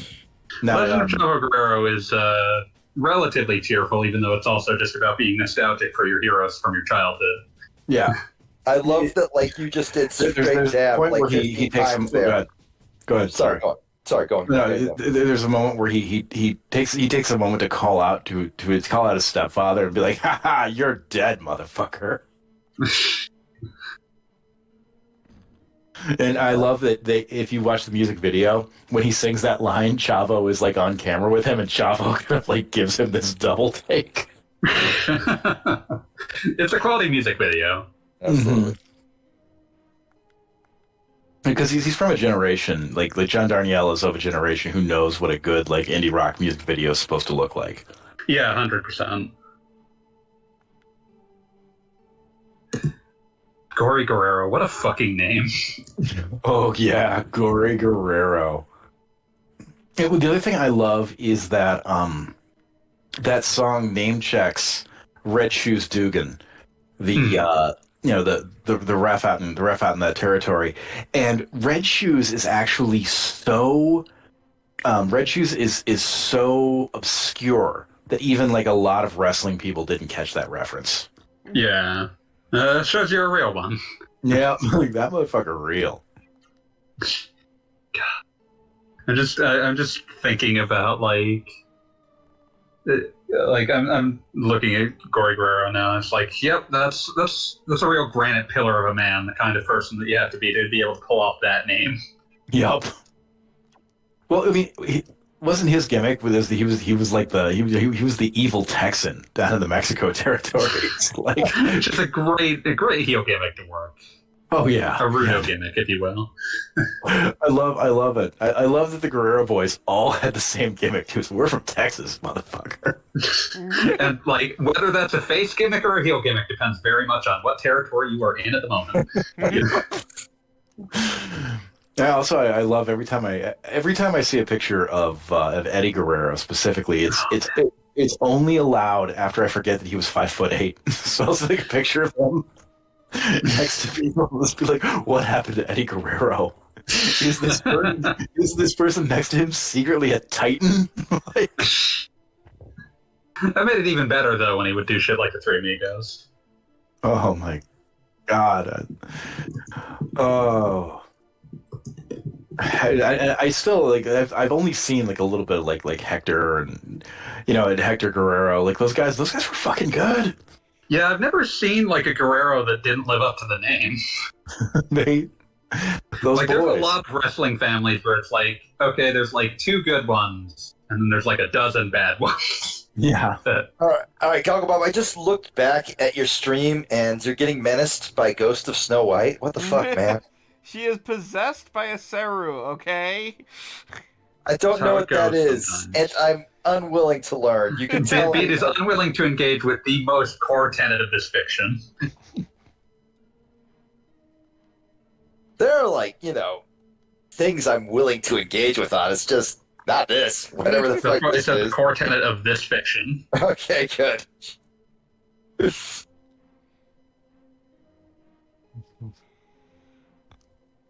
Like this Hey, poor it's woman Vaan. was writing a letter to her daughter and then got possessed by some sort of evil slug. Oh shit. Oh man, I love it when I'm writing a letter to my daughter and then the bad slug gets in my brain. Oh, the bad slug. It's In just me, like- it's baby. just like- It's just nice like to I be, real. I'm just like writing. My darling daughter. It's been so long since I've seen you. I cannot wait to see you again this It's Christmas. been so How are the long. children? You left you. Please tell me all this. I was in jail with my Submit to the nephew. slug. The slug loves you. I am your father and not Brain Slug. Oh, brain slug. You're always trying to fool me with that. Sincerely, little girl. Also tonight, if you haven't heard, is the Worm Moon. The worm. Nope, haven't heard that. Refused I've not heard that either. It's been so long. You missed information about I the was in Worm jail with my Moon. The worm I moon. needed that bail so I can. I bet I'll let I'd you. let you take my name, my game, and make it that money thing. Got to understand that pride lock is the. I'm sorry. I'm sorry. No, don't apologize for nothing, because you have nothing to apologize for. I'm trying to think, but my brain's too stupid, so it's not happening. I'm sorry. I'm not just plot thinking about how recap. my favorite. Okay. An evil monk has decided to go against his own monastery. The end. Yeah, I remember Saban. You are fucking shitting me. They got Schooly D to do a Aqua Teen Hunger Force. They got Schooly D to do all the Aqua Teen Hunger Forces. Oh my god. That's where they The come entire from. the first one was literally written in the limo, but they got Schooly D. As he was driving there to the recording, he was like, what are the characters' names? Yeah, sure, I can work with that. And then, like, they got him back, like, 5 more times. It's amazing. I think he's even on the Plantasm one, too. It's not Aqua Teen without Schooly D. No, it's not. It's incredible. I think my favorite in terms of like actual presentation for those intros is Aqua Something You Know Whatever. Aqua Something You Know Whatever is amazing because of, like, the absolutely psychedelic visuals and, like all it's utterly deranged. inspired skulls. It's incredible. But I would say my favorite, like, single one is the intro to a Plantasm, which is just Space Jam, Yes. complete with Sean Kemp. Who and then again appears later in the show. Yeah, Sean Kemp. Oh is great. god. Just to bring him back. Have you read this lyric? It's about releasing demons from hell to fuel a tide pilgrims. It feels a giant Kill a drill. giant drill, force straight into hell, release the nature demons from the sleep forever spell. Oh my fucking god. Oh man. I misread Gom 10 years later, they're like, Blue. oh, Sam Hyde. We should definitely put this man on television. How could you do that? Okay, one of you talking to time. Amy, you go first. I was gonna say, then like 10 years later, they're like, oh yeah, Sam Hyde. Here's a guy we should definitely put on television. Yep, shouldn't have done that. I gotta look this up now. Don't. No, I have someone who described, like, every time, he put it this way, it's like, every time I see Sam I'm just gonna Hyde, take your word for it. my body reacts to it like I am seeing, like, a cockroach on the wall. Like, I can sum it up for you quickly, beat Nazi. Fair enough. You could have just said James Wood effect. Yeah, no, he's a legitimate Nazi, though, like a white power paramilitary guy who had was he the one? Was he the one that gave his own fucking show? Yeah, it's like $1 Million Extreme or whatever the fuck they call it. And then I read up on it and was like, Jesus Christ, what were you guys thinking? The Adult Swim crew had made a lot of questionable programming and friend choices over the years that all kind of land on the same side of the street, so to speak. You know, real upsetting. Anytime they made a bad call, it was kind of in the you know. It always puts the bad call in one direction. Yeah, the shit is only landing on one side of the court, folks. Yep. Think would be like some of their I would say one of my favorite dumb Adult Swim shows. Nobody seems to have any affection for but me, because like I got Fanboy watching 12 Ounce Mouse, and even he was like, yeah, no, that was something special. Yeah. I'm expecting that you're about to say Renegade Angel. No, well, Renegade Angel was definitely one of a kind. No, but I was thinking of Squidbillies. Oh, that's the profound length of Squidbillies is also It's always incredible how long it lasted. Like it had a run that rivaled Aqua Teens, But the thing that amazed me most is that Unknown Hennessy, or I forget like what the actor's name is. He used the alias Unknown Hennessy. Basically, just went on like some crazy sexist rant and immediately got his ass fired. Which made me question if he'd ever actually watched Squidbillies or if he thought Early Kyler was just like a genuine character that like should be aspired to. Yeah, like I think he might not have realized that. So instead of like trying to get somebody that could like replicate the voice Hennessy was doing, they just hired Tracy Morgan. And Tracy Morgan whatever. did not even try. He was just like, and like when the first time he spoke in the final season, they just like had a big like splash screen that said, "And featuring Tracy Morgan as Early Kyler." Just an absolute, yeah, no, we're not even gonna try. You do not hire Tracy Morgan because you want you want a vocal chameleon. Yeah, no, yeah. You hire Tracy Morgan to be Tracy Morgan as hard as he can, and by God, he delivered. Yep. That was fantastic. Some sort of scyther. Still fucks me up that there was an episode of Aqua Teen with Idris Elba in it. So man, Idris Elba. I hope Idris Elba. In the long run, has the same that same staying power that Samuel L. Jackson has had, fueled by his pure love of a steady paycheck. Oh yeah, I mean, if the check clears, Samuel L. Jackson will appear in your production. Elba was in Cats, wasn't he? He was. Yes. He was Mr. Mistopheles. Wait, Idris Elba is in love with paying his rent and tax bill. Look, there's nothing that I can respect more than just being like, I will do whatever it takes to keep the lights running. Mm-hmm. Yeah, no, like, I think Christopher Walken has stated that is his exact philosophy. That like if you can call him and he's free, he will be in your movie. Yeah, I respect that. Yeah, no, like, yes, I ain't here to make judgments. Yeah. Oh man, there's some new pics of Gene Hackman out. Dude is 93 years old now. Yeah. He's looking, he's looking old as shit. Don't get me wrong, but like then I remind myself, yeah, he's 93. Like Val Kilmer wasn't looking all that great. Much younger man. Yeah, although he has the disadvantage of the You know who my wife just reminded me still exists in the weirdest way possible? Dick Van Dyke. Oh yeah, 97. That's wild. Dick Van Dyke's fucking masked singer. Yeah, he's up and still dancing around and everything. Dancing around, singing, and like, apparently incredibly spry for 97. I bet. I have weird opinions on that. Dick Van Dyke's image on Wikipedia is labeled as being from the 2017 Phoenix Comic-Con. Was he promoting a Marvel movie? And he looks unhinged in it, but... I think Dick Van Dyke just looks unhinged at all times. Like, if you made it to 97, you're allowed to look unhinged. Holy shit, yeah, this man is on Joe incredible Biden levels of Dexedrine in this photograph.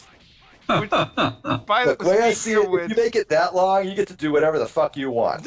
Oh man, there's a great shot of there's a great shot of him in 1959 where he looks concerned he's not allowed to die. Oh god. Oh man. Just imagining like Jimmy Carter sort of like nervously looking out his windows, hoping he doesn't catch a glimpse of Dick Van Dyke. Staring out the window at your own pond. Dick Van Dyke hiding in the bushes like, soon, Jimmy Carter. Waving out to say hi.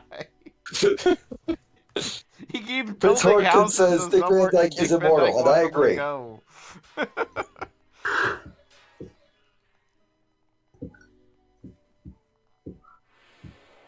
So we picked up a weed hammer in the game.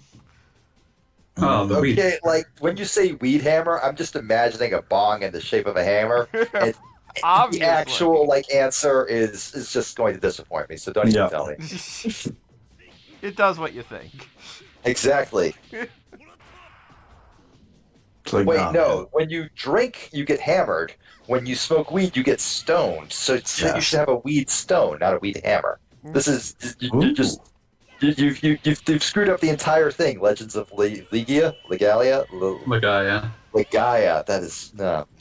Legends of Legalia sounds like an ill-considered Ally McBeal tie-in God. JRPG. The Legends Remember, of that was the thing that people thought of? No. In this day and age, it would be the She-Hulk spinoff. Oh, God. No, but Even it has to worse. come out. It has to come out in such a time that it would be coterminous with Legend of Legaia. Hence, Ally Yeah. McBeal. Oh yeah, good point. True. I Single can see the female point. lawyer. Fighting for her client, The world's wearing shortest sexy mini skirt. skirts and being self-reliant. I love that. Like the last song Bender sings for that is just him shouting, "Having lots of sex."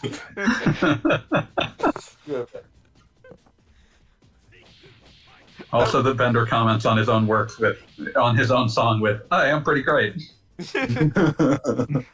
I love the concept of Futurama that in 1,000 years we'll still be making Ally McBeal jokes. It was very specifically that no one had thought of it for 1,000 years, but the TV signals had just reached an alien planet that was watching it. Lur thought about it.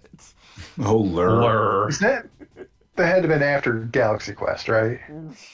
Let's see. That's a first season episode, I think. So it's like 1999.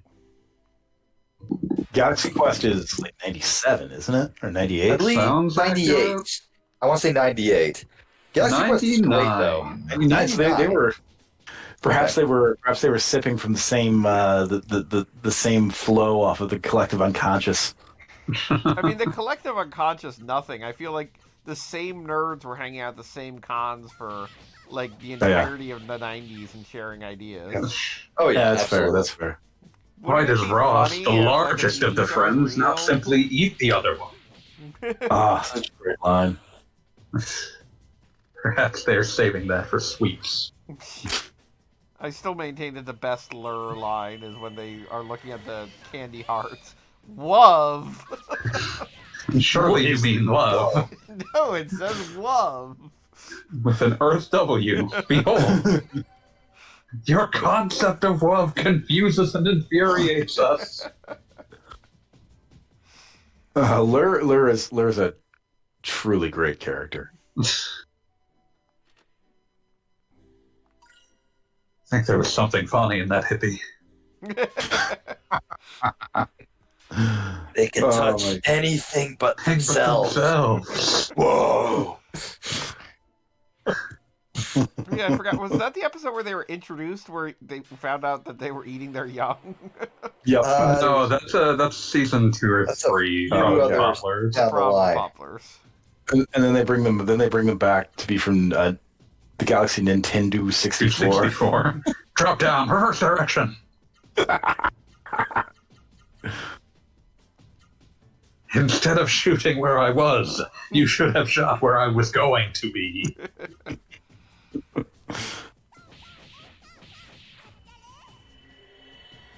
Yeah, it has that's see that episode has just the right amount of self-indulgent musical reference where you hear like 10 bars of Tom Sawyer.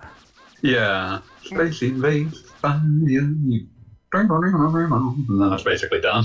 Yeah, exactly. You contrast this to the Family Guy Shapoopy sequence, Oh, God. I have which not I'm fairly thought sure about is Family still Guy going in on. That is That like episode 4 has solid never minutes. ended. I think a lot about the claim that I once heard that there was a period where where the Family Guy writers got invited to essentially a party being thrown by Seth MacFarlane. And it's you think it's some sort of rap party or something. It's people show up because he is their boss. They gotta. I mean, They show up and he is just singing with a backing band for 3 hours to the amusement of no one else. Private that's concert. absolutely something he'd do. Do you know I believe that without question? Yeah, no, that was one of those things where it's that sounds pretty outlandish, but also it sounds like exactly what he would do. Oh yeah, no. It's like the man gave himself Star Trek because he couldn't be in Star Trek anymore. He couldn't get into Star Trek, and so it's I'm going to be Star Trek, and I'll be captain. And like people, and like when I read about this, I was like, wait, no, seriously? And then I read a little bit more about it, and I'm like, oh, he pitched it as, haha, it'll be a parody of Star Trek from me, the guy who behind Family Guy, and all the writers were like, oh, and all like the execs were like, oh yes, of course, well, we will absolutely give you the show because we think that would be a very good sell. And no, he just made Star Trek. He just wanted to be. It lost Captain the veneer Picard. of parody within 2 episodes. Yeah, That's great. there was no trace of parody. It was just Star Trek with the label filed off. And honestly, I kind of respect it. I mean, I'm generally into tricking TV networks into doing whatever because who gives a shit? Right. And it was honestly better than like the 3 or 4 years where they kept threatening that he was going to make Flintstones. Ugh. No, I don't even want. Oh. I don't even want to consider that as a possibility. They were threatening that for a very long time. What's that? Did that produce a pilot like the Seth MacFarlane Flintstones, or That never got. I don't think that even got to pilot Okay, stage. 'cause I think I that's feel like just- Sure, there exist like some storyboards and maybe like one or two of his friends talking in funny voices. That would be it. I mean, there's a like background radiation in my head of imagining that as something I've seen, but I'm not certain it ever I happened. think they just released like some sketches or concept art at some point. I think we're pretty good, like as a culture, at like tricking ourselves into believing we watched the Seth MacFarlane Flintstones pilot. They were so confident that this was going to happen. Late in 2011, Fox aired a commercial hyping up the show's premiere in 2013. What the hell? My God. Well, they knew at the time they knew their audience would watch yet another Seth MacFarlane show. All I can think of is just Fred shouting, "Wilma, this reminds me of the time," and then just cuts to black. Nothing else in my mind. Yeah, it reminds me of that guy from TT, Stupacabra, like presaged this by like at least a decade. Stoop's a pretty good guy. I hope he is well. Last I saw, his life was headed in a bad way. I've He's recovered. spoken to him on Twitter quite recently, and he seems like he's doing all right. It's good. It's really good because for a while, he was buds with Wolfgang on TT, and for a while it just seemed like Yeah, that's a bad person to be friends with. But like, we're just talking shit in public now. We should probably stop. oh sure But- sure. No, fuck Wolfgang. I hate that son of a bitch. No, yeah, I'm just saying. It's like, it's like it just for a while there, it seemed like there was just bad luck hitting anyone around. Anyone in the blast radius, Yeah, Uh, that was an incredible implosion, and we Tough stuff. Yeah. Stuff. But Tough stuff. moving on. looking at this, it looks like after all that bluster and confidence, they got a draft of one of the scripts, sent it to the then head of Fox, who gave the very polite executive, "Oh, I liked it, but I didn't love it," and then it was never spoken of again. It's just watching. What is this dog shit? My career is at end. Fuck This is never this? sees the light of day. Yeah, it was again. One of those great lines from a book. This was about this was from the guy who did Get Shorty, but it's about the movie business. This guy's talking to someone who's seen this rough cut. It's like it was incredible, it was stupendous, it was amazing, it was good too.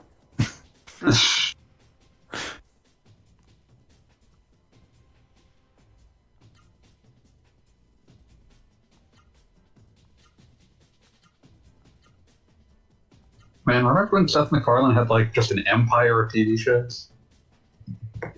Yeah. I'm trying to think of how Bizarre. many of those haven't been canceled yet. Like, has the Cleveland show existed in any capacity at this point? Like, did they even? That come hasn't back existed in Family like Guy? that hasn't existed in like 10 years, buddy. But like, did they do anything with those characters or whatever? They just lumped them. They just rolled they just them back. put in him back in Did they Family roll Guy. it back? Okay.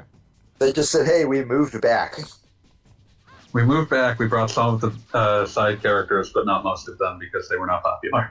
Yep.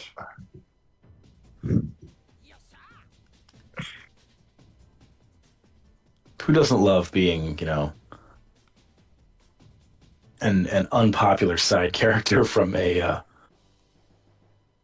How many fucking Vanity albums does this man release? Wait, like, All of does 'em. anybody actually buy Seth MacFarlane albums? I was going to say they wouldn't. albums That as a would make them- thing don't That would exist make them. anymore. That would make them not Vanity albums. Okay, Seth MacFarlane. I'll take a look at that. Music is better than words. Holiday for Swing, No One Ever Tells You. In Full Swing, Once in a While, Great Songs from Stage and Screen, and Blue Skies. That most recent one came out on May 20th, 2022.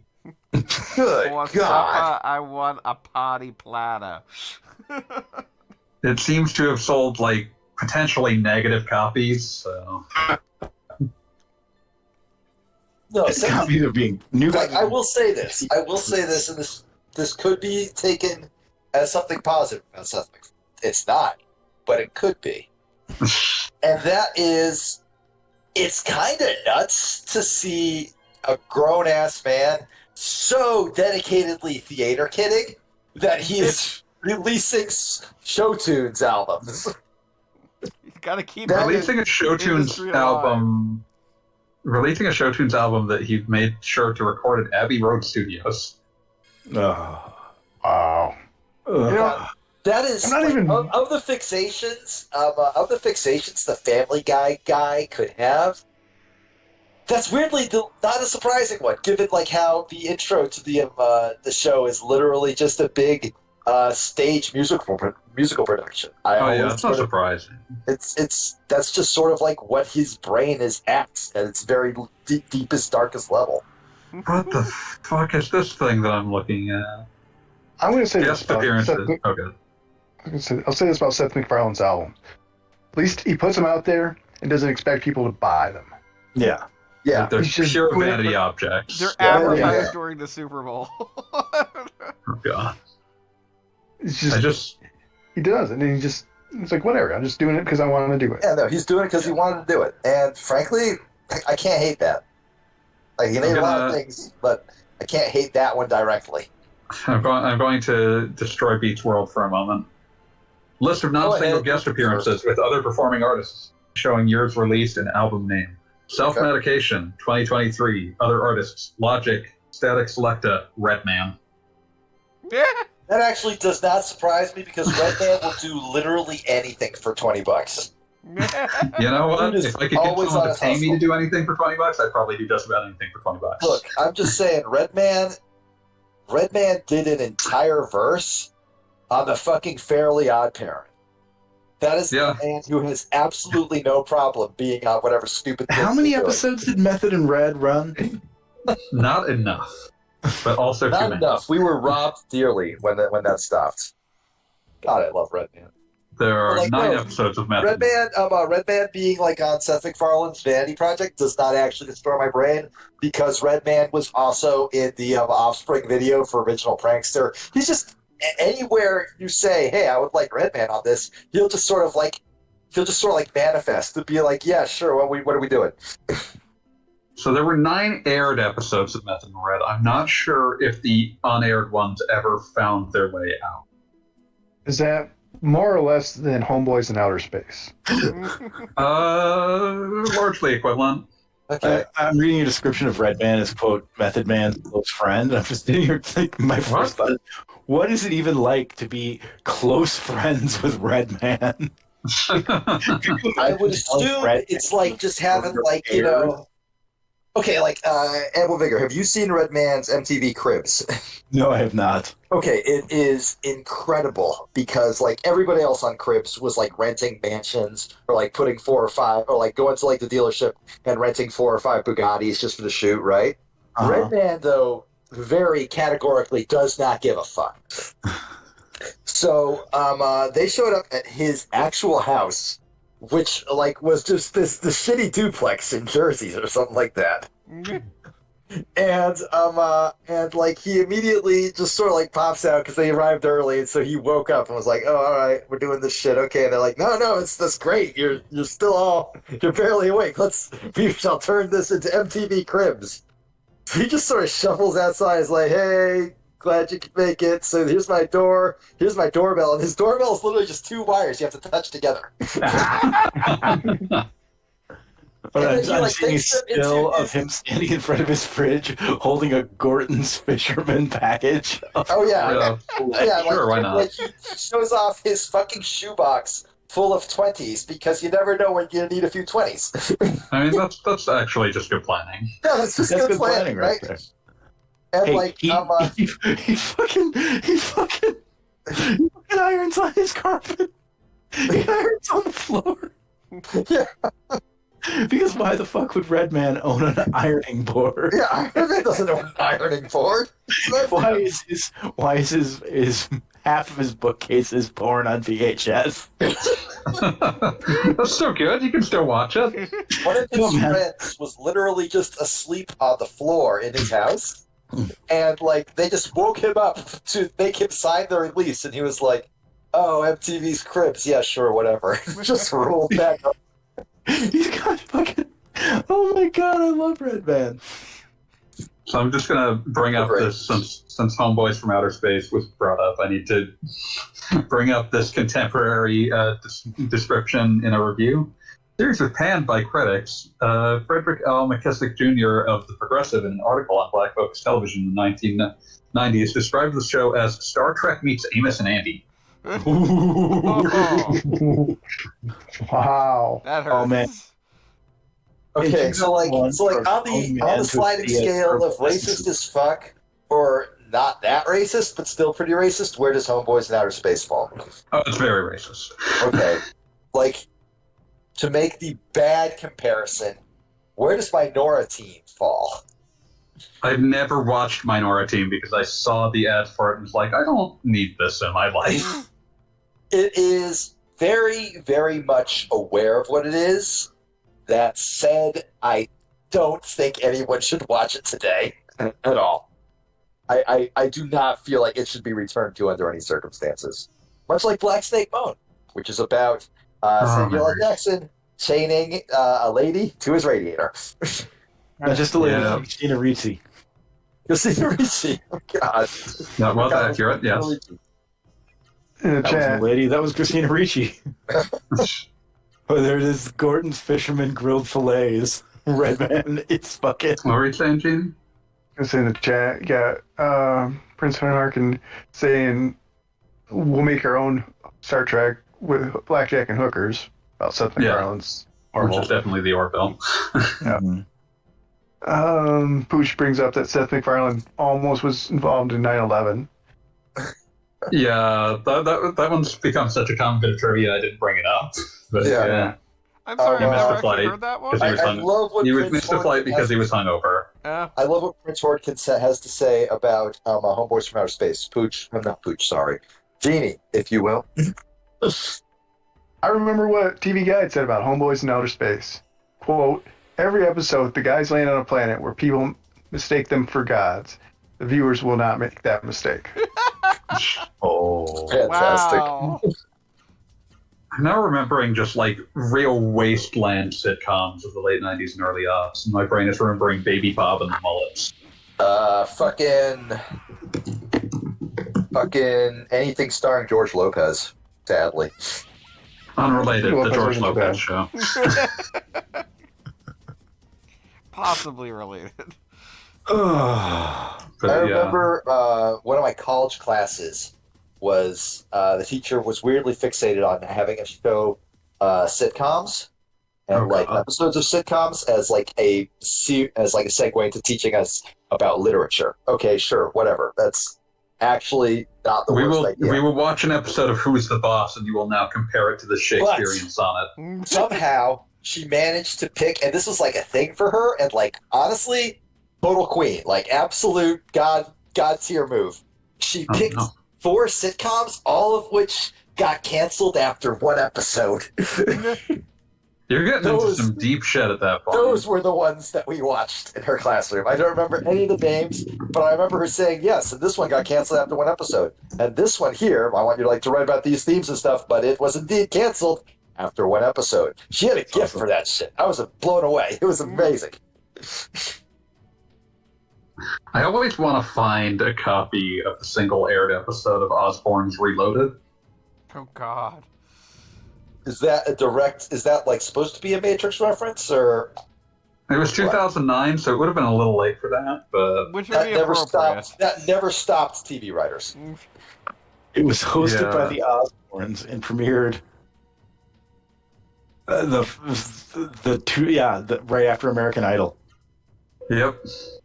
Show consisted of It's an sketches, hour-long stunts, celebrity cameos, live-action audience participation, and live musical acts such as Fallout Boy. It was supposed to be an hour long. The premiere episode was edited down to 35 minutes, and American Idol was extended.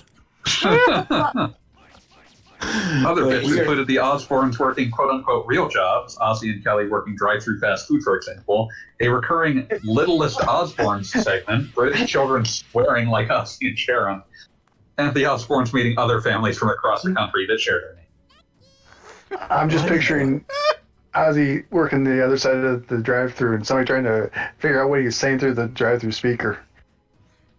Oh I'll my eat god! a bat. It always amazes me when like they try and make shows about rich people doing.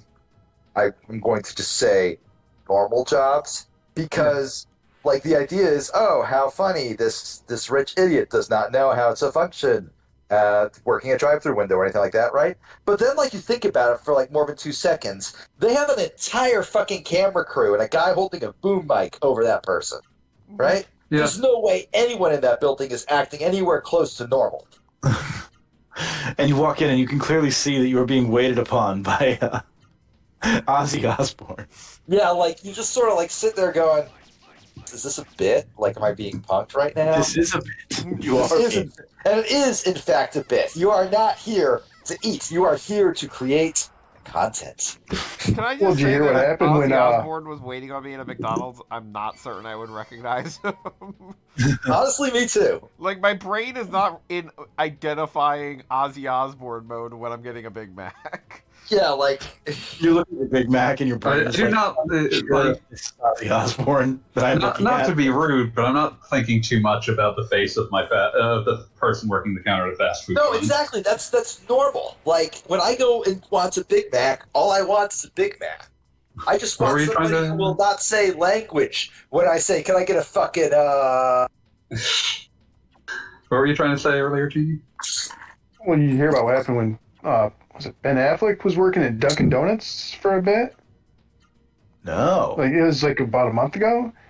Um, Yeah, apparently nobody was too impressed with his work, and they told him so.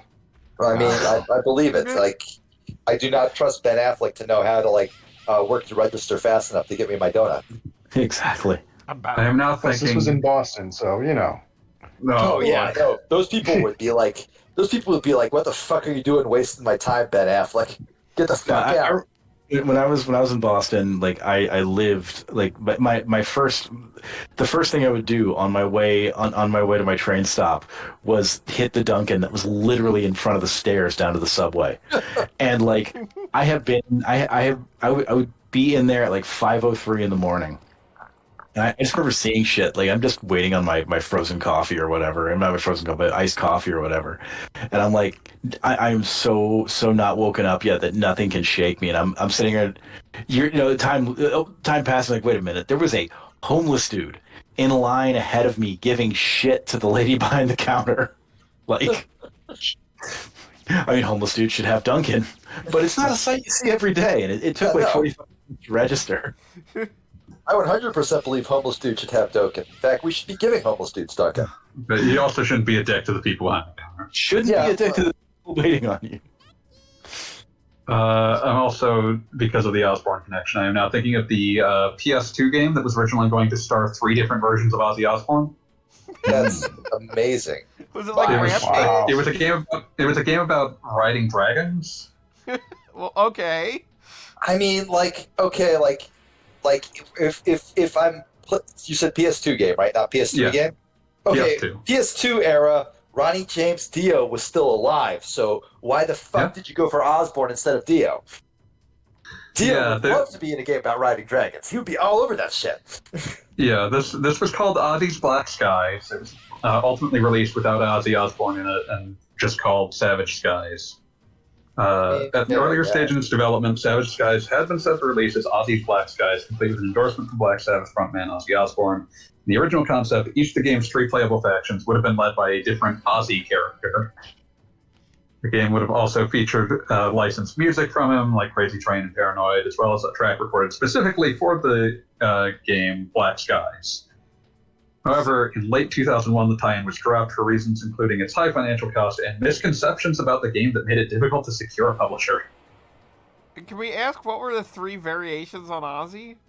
I don't think they ever made that public. I'm really hoping that like one of them is just Ozzy like wearing like a hat, and one of them Ozzy wearing like a Groucho disguise. Oh, it was that like the secret Act 3 twist that there were 2 Ozzies and then you discover the main villain was also an Ozzy? Yes. I also am Ozzy Osbourne. or wait, whoa. Back up. Can we make Fire Emblem 3 houses, but just the 3 houses are led by Fire Emblem 3 Osbournes? Oh no, that's it. No, that's it. You have, so what you do is you do one of those mangas where it's like I woke up and I got turned into a girl. Isekai into Ozzy Osbourne. You got a guy into Ozzy Osbourne. You woke up and you were Ozzy Osbourne. He's like really confused and has to go buy a bra.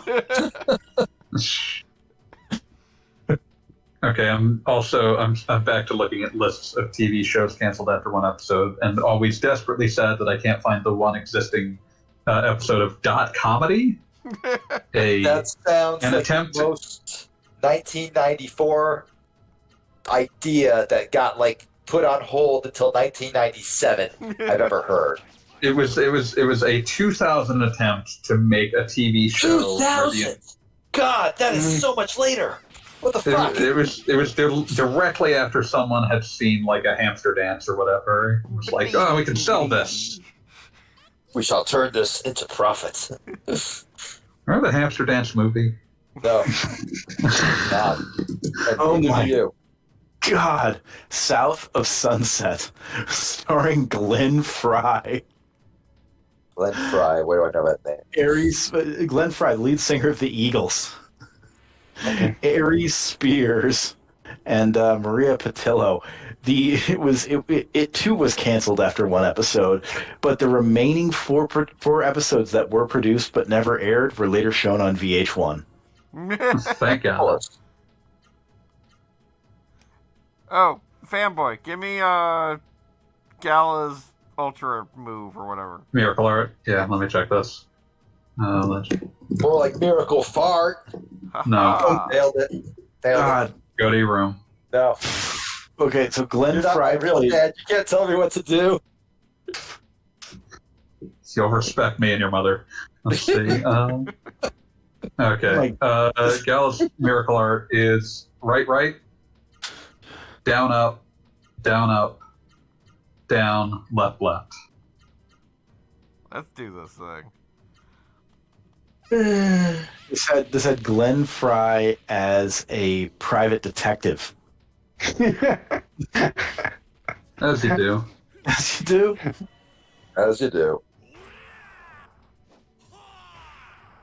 I love how Were they much down in Gala New just sort of Orleans? trudges across the battlefield.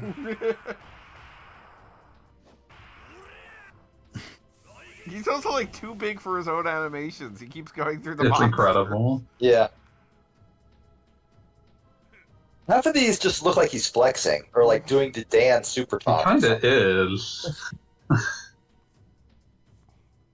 I always think of the old Irritability comic, which is just some like guy comes up to like a super buff dude and says, "Can you show me how to get to the gun show?" And the guy goes, "Why, certainly. And he flexes that way."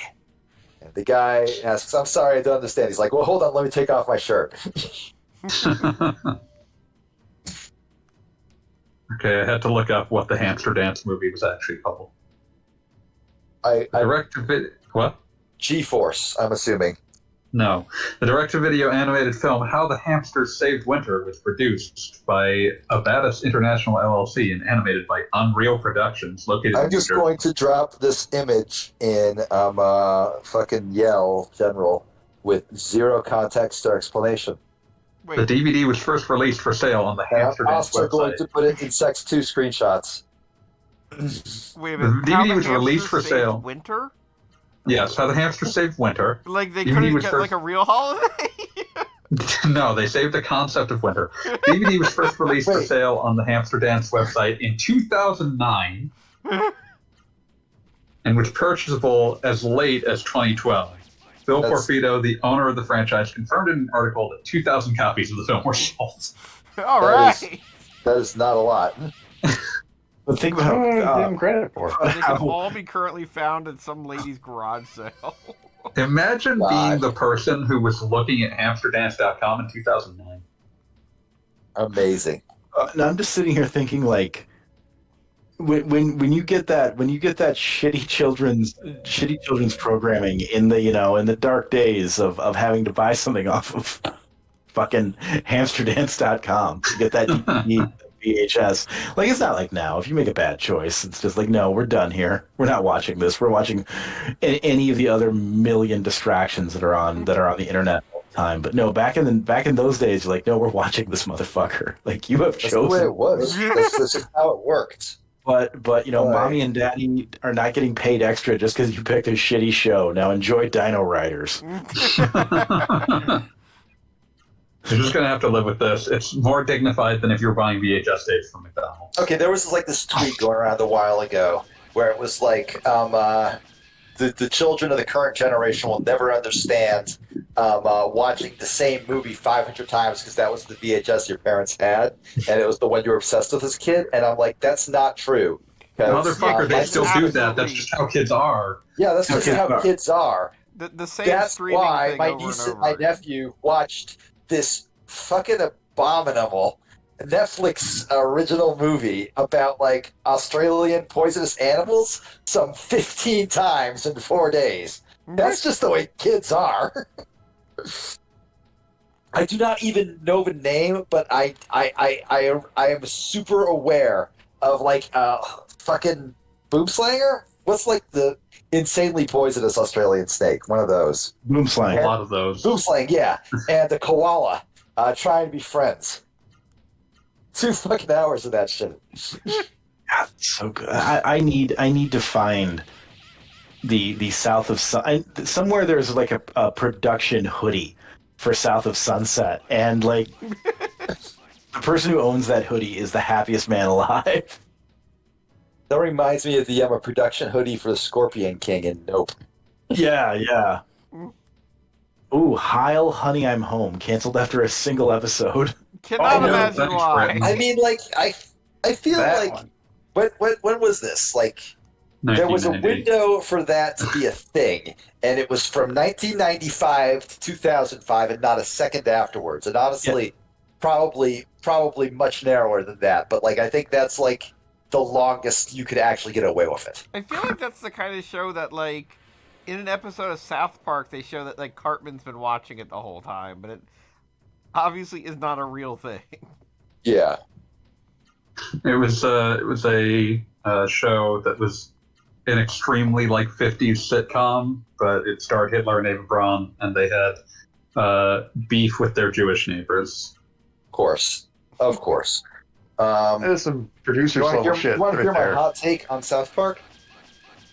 So it's going to be particularly hot. It's probably going to be fairly lukewarm. No, it's actually It's hard to have a hot take on. It's going to be very hard nowadays to have a hot take on South Park that isn't like South Park is the greatest show ever produced in American history. Well, let's not get ahead of ourselves. No, my hot take on South Park is if they ended it right when Isaac Hayes left, they would be remembered as like one of the greatest irreverent comedies of all time. And instead they didn't, and they became the worst shit ever. I'd buy that. Like It's one of if they had quit while they were ahead, they would have like gone. They would have like they still would have like they still would have been like produced by assholes, but like everybody would think of it as this incredible irreverent show that like pushed boundaries and did like all the shit, and then just ended all of a sudden right at the perfect moment. But Well, they didn't, and we are all damned by it. Here's something that ties into an earlier conversation. What if Family Guy was just canceled when it was canceled, and we never saw Seth MacFarlane again?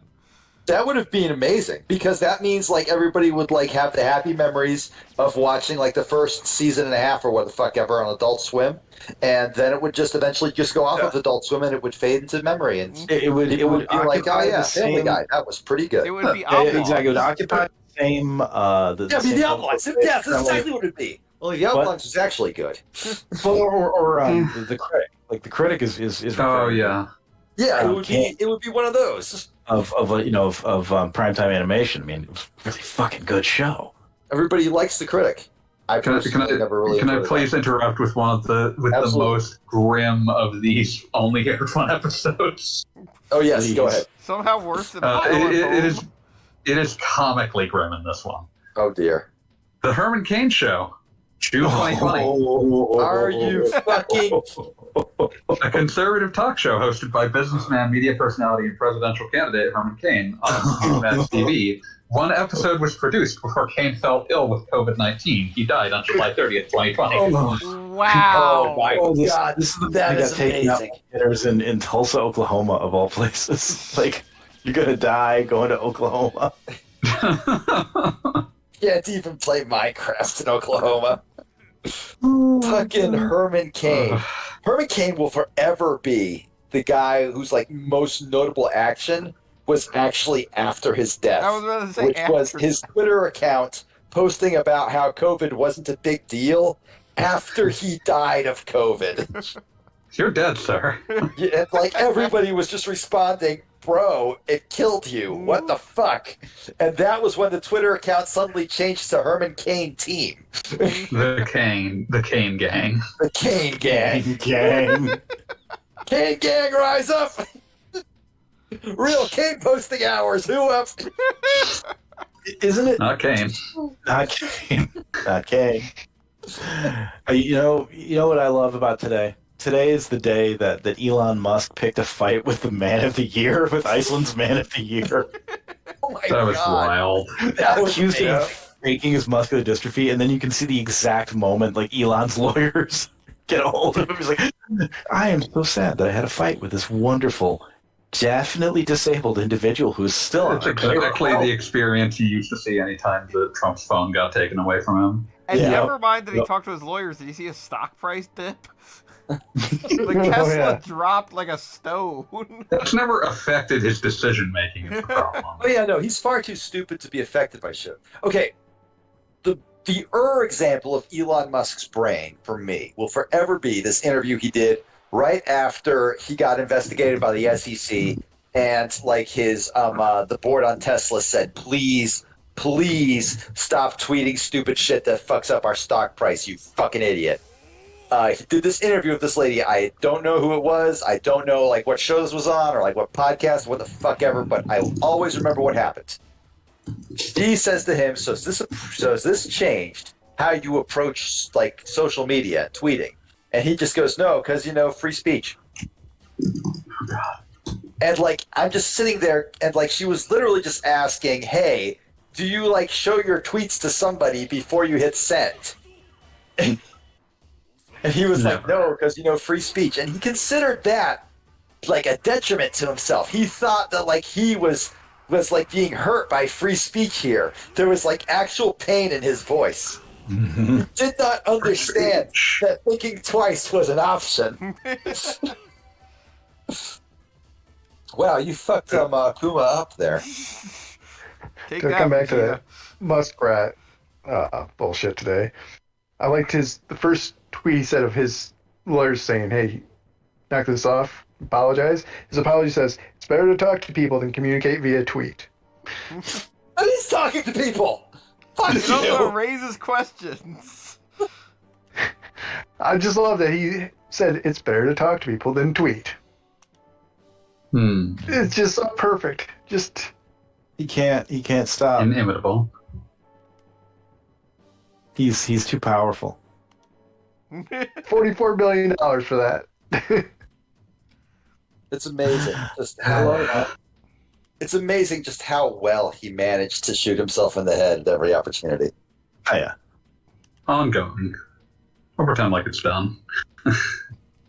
He managed We're to all convince better a for lot pretending of it's done. a lot of the like most emotionally stunted people in America that he was Iron Man, though. Yeah. It's amazing how That's far. still his fucking Twitter profile picture. No, it's amazing to me how far you can get by just having a PR team do like the bare minimum for you. Like that worked for him for years. That's And just why. not being exposed to his goddamn brain. Yeah, I was like about to that's say, yeah, why. like, there That's was a why, like in the filter fucking there, Simpsons, like one way or the Lisa other. Simpson speaks to him like he's a god. For years, he had a PR team that were at least good enough at their job, so that people actually thought, he is the good one. He became a fucking he became a fucking atheist saint. That's the only way to describe him. Yeah. And then he's like he just revealed his actual brain to everybody. And I can only assume he fired his PR team because he wants to be a shitposter. And Yeah. that's He could not have incredible. fired He his wants PR to team. post. Yeah, He his still is allowed to have PR his team phone. told him no. Yeah. Because, like, I would not be, like, if I was a PR professional, I would not be on his payroll. I would just be like, no, that's an impossible job. I want to, like, have, like, a life and a family and not be, like, up at 3 a.m. every single goddamn night because he said something stupid. I can only assume he does not have, like, anything resembling a PR team anymore. No. Well, it's like what's her name in the Glass Onion movie. Yeah, exactly. No, that's literally him. Oh wait, no, And it what's her wasn't name? so. Kate Hudson's character. Yeah. The sweatshops. Did you think a sweatshop was a place they make sweatpants? Yeah. It's so stupid. It's brilliant. No, No. Oh God. that movie is so fucking good. It's very good. Oh, I see. Movie. We're going to fight the rotating onion, and its guardian, Darth Vader. All right, awesome. Like, this is Oh, the his guy name who is showed Zito. up at your hometown with a T-Rex, like, menaced it for 5 minutes and then left.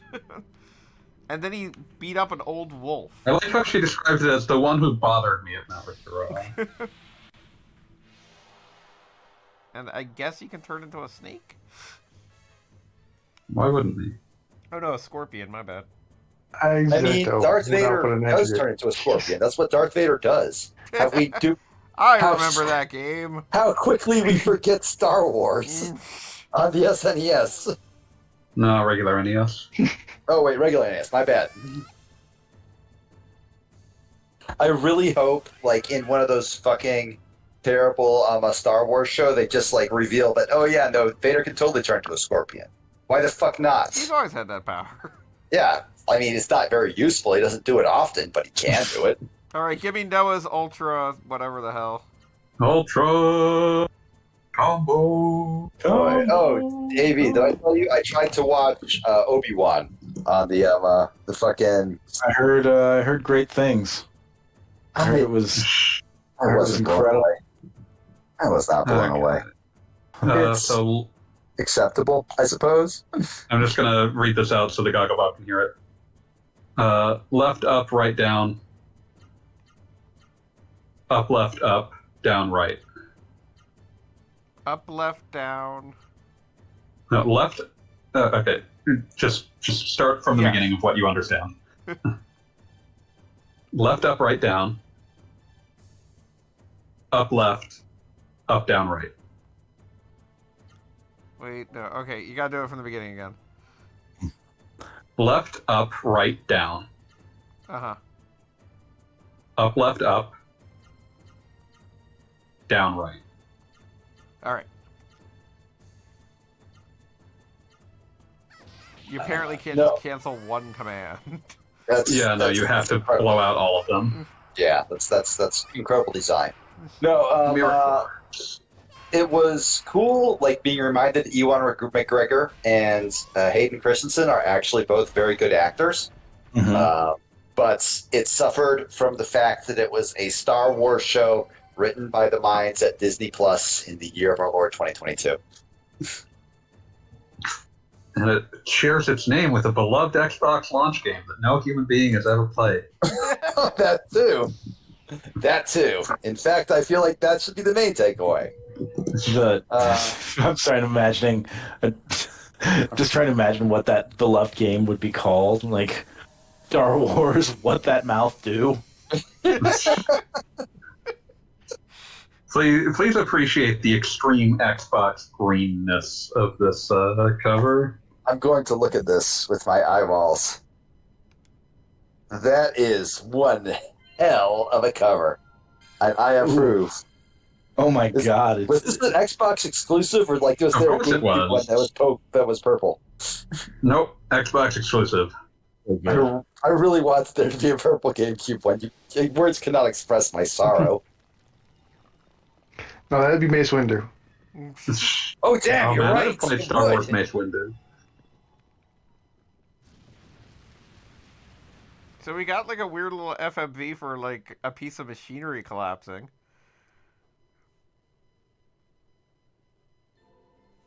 I still feel like the greatest RPG of all time is Subterra Core, and every time we play this instead of Subterra Core, we demean ourselves.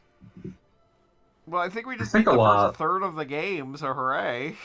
Yay! Wait, we're already a third in? That's awfully quick. I mean, Faster there's than I like, if expected. memory serves, there's like 3 main continents. It's not a huge game. All right, well that's nice. One thing I was going to say was I think a lot about the developers of The Force Unleashed getting trolled by George Lucas when they asked for like what the Darth title of their fucking new OC should be, and him responding with giving them the options of Darth Insanius and Darth Icky. So you say Darth Vicky? George Lucas, and I love him for it. And like Darth everyone's like a lot of times when that story is retold, it's taken at face value that like these were serious suggestions, and I'm fully convinced it was him trolling them for asking a stupid question. Mercilessly, no, absolutely merciless fella to getting stupid like Star Wars questions in public. Mm-hmm. Utterly merciless. Sometimes just like, the correct move would have been to call the bluff and actually call the character Darth Insanius. 100%. But they were cowards and they went with Starkiller because Starkiller kept showing up in everything that wanted to be like a new Star Wars thing. It's like, oh, they almost called him Luke Starkiller. Ooh. Who doesn't love a good Deke Starkiller? You've heard the story of God, I think it was of fucking. He's got the joke's dead. I can't remember the guy's fucking name. Mm-hmm. Darth Undeadu. Colbert. Apparently, Colbert Oh, Colbert. All right, go on. Yeah, apparently Colbert had a gag going where he didn't call them lightsabers. He always called them the original name Laser Sword because he had heard somewhere that George Lucas always calls them laser swords. He doesn't call them lightsabers. That makes perfect sense. He seems lightsaber was much more trademarkable than laser sword. Yeah. So George Lucas is on with Colbert one night, and like Lucas says to him, they're called lightsabers. They're not called laser swords.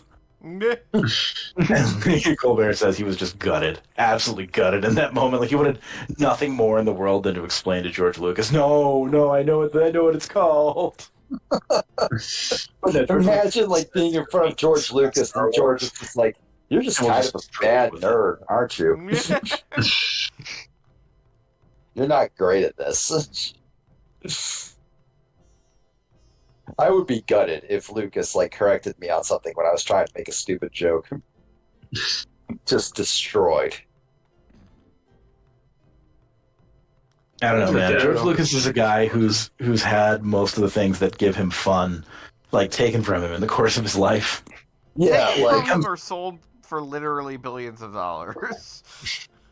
No, I'm talking about being just a weird troll about movies.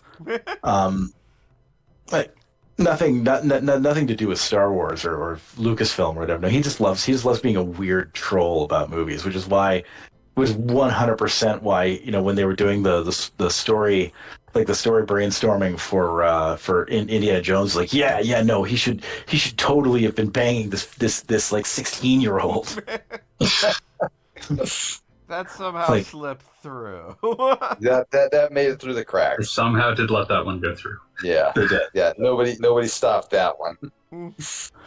But like it is on one level, like it is an amazing story, character beat, and on the other, only George Lucas would throw that joke out there, and then only George Lucas could have that like not be stopped because it came from George. Lucas. No one would point out to him like we can't film this. That's a bad thing to do. And George Lucas would be like, "Yeah, No, you're supposed to get pissed off, not want to put it in the movie.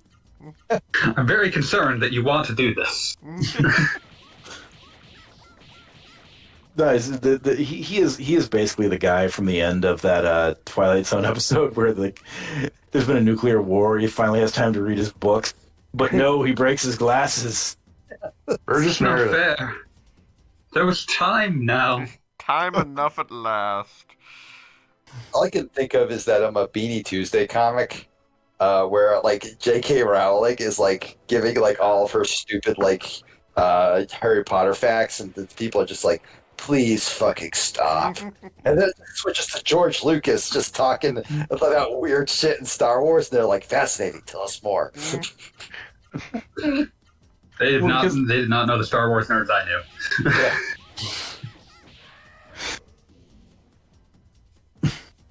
There was especially in the early ops, there was very much a strain of "please shut the fuck up." I Yes. remember talking to a friend who we were watching the special edition of the Phantom Menace and like all the special features on it because we had absolutely nothing to do. Why And not? Yeah. there was a scene where in like for the first time they had Jar Jar in the back of a truck, like they were like bringing some sort of test model to the ranch or whatever. And he was fantasizing about going back in time and just snipering that off the truck and stopping Jar Jar forever. He was very serious about this time travel concept. Thought a lot about this. But I wrote a spec script, see what I can get. He could Yeah. go back in time and stop Hitler or stop Jar Jar, and he was choosing Jar Jar. I saw a great tweet the other day. It was like Hitler, like 10-year-old Hitler on his way to school, and it's like fucking Keanu Reeves in the Matrix fighting like 200 agents at once. Oh, dude, I actually wrote a short story about that one time. But it is now like whatever time it is, and we just saved an 11 entire o'clock. continent. So I think I'm gonna quit for the night. All right. Congrats on saving the continent. So More than anything, I'll be everybody have a reminded good of, night. Have a good night, all.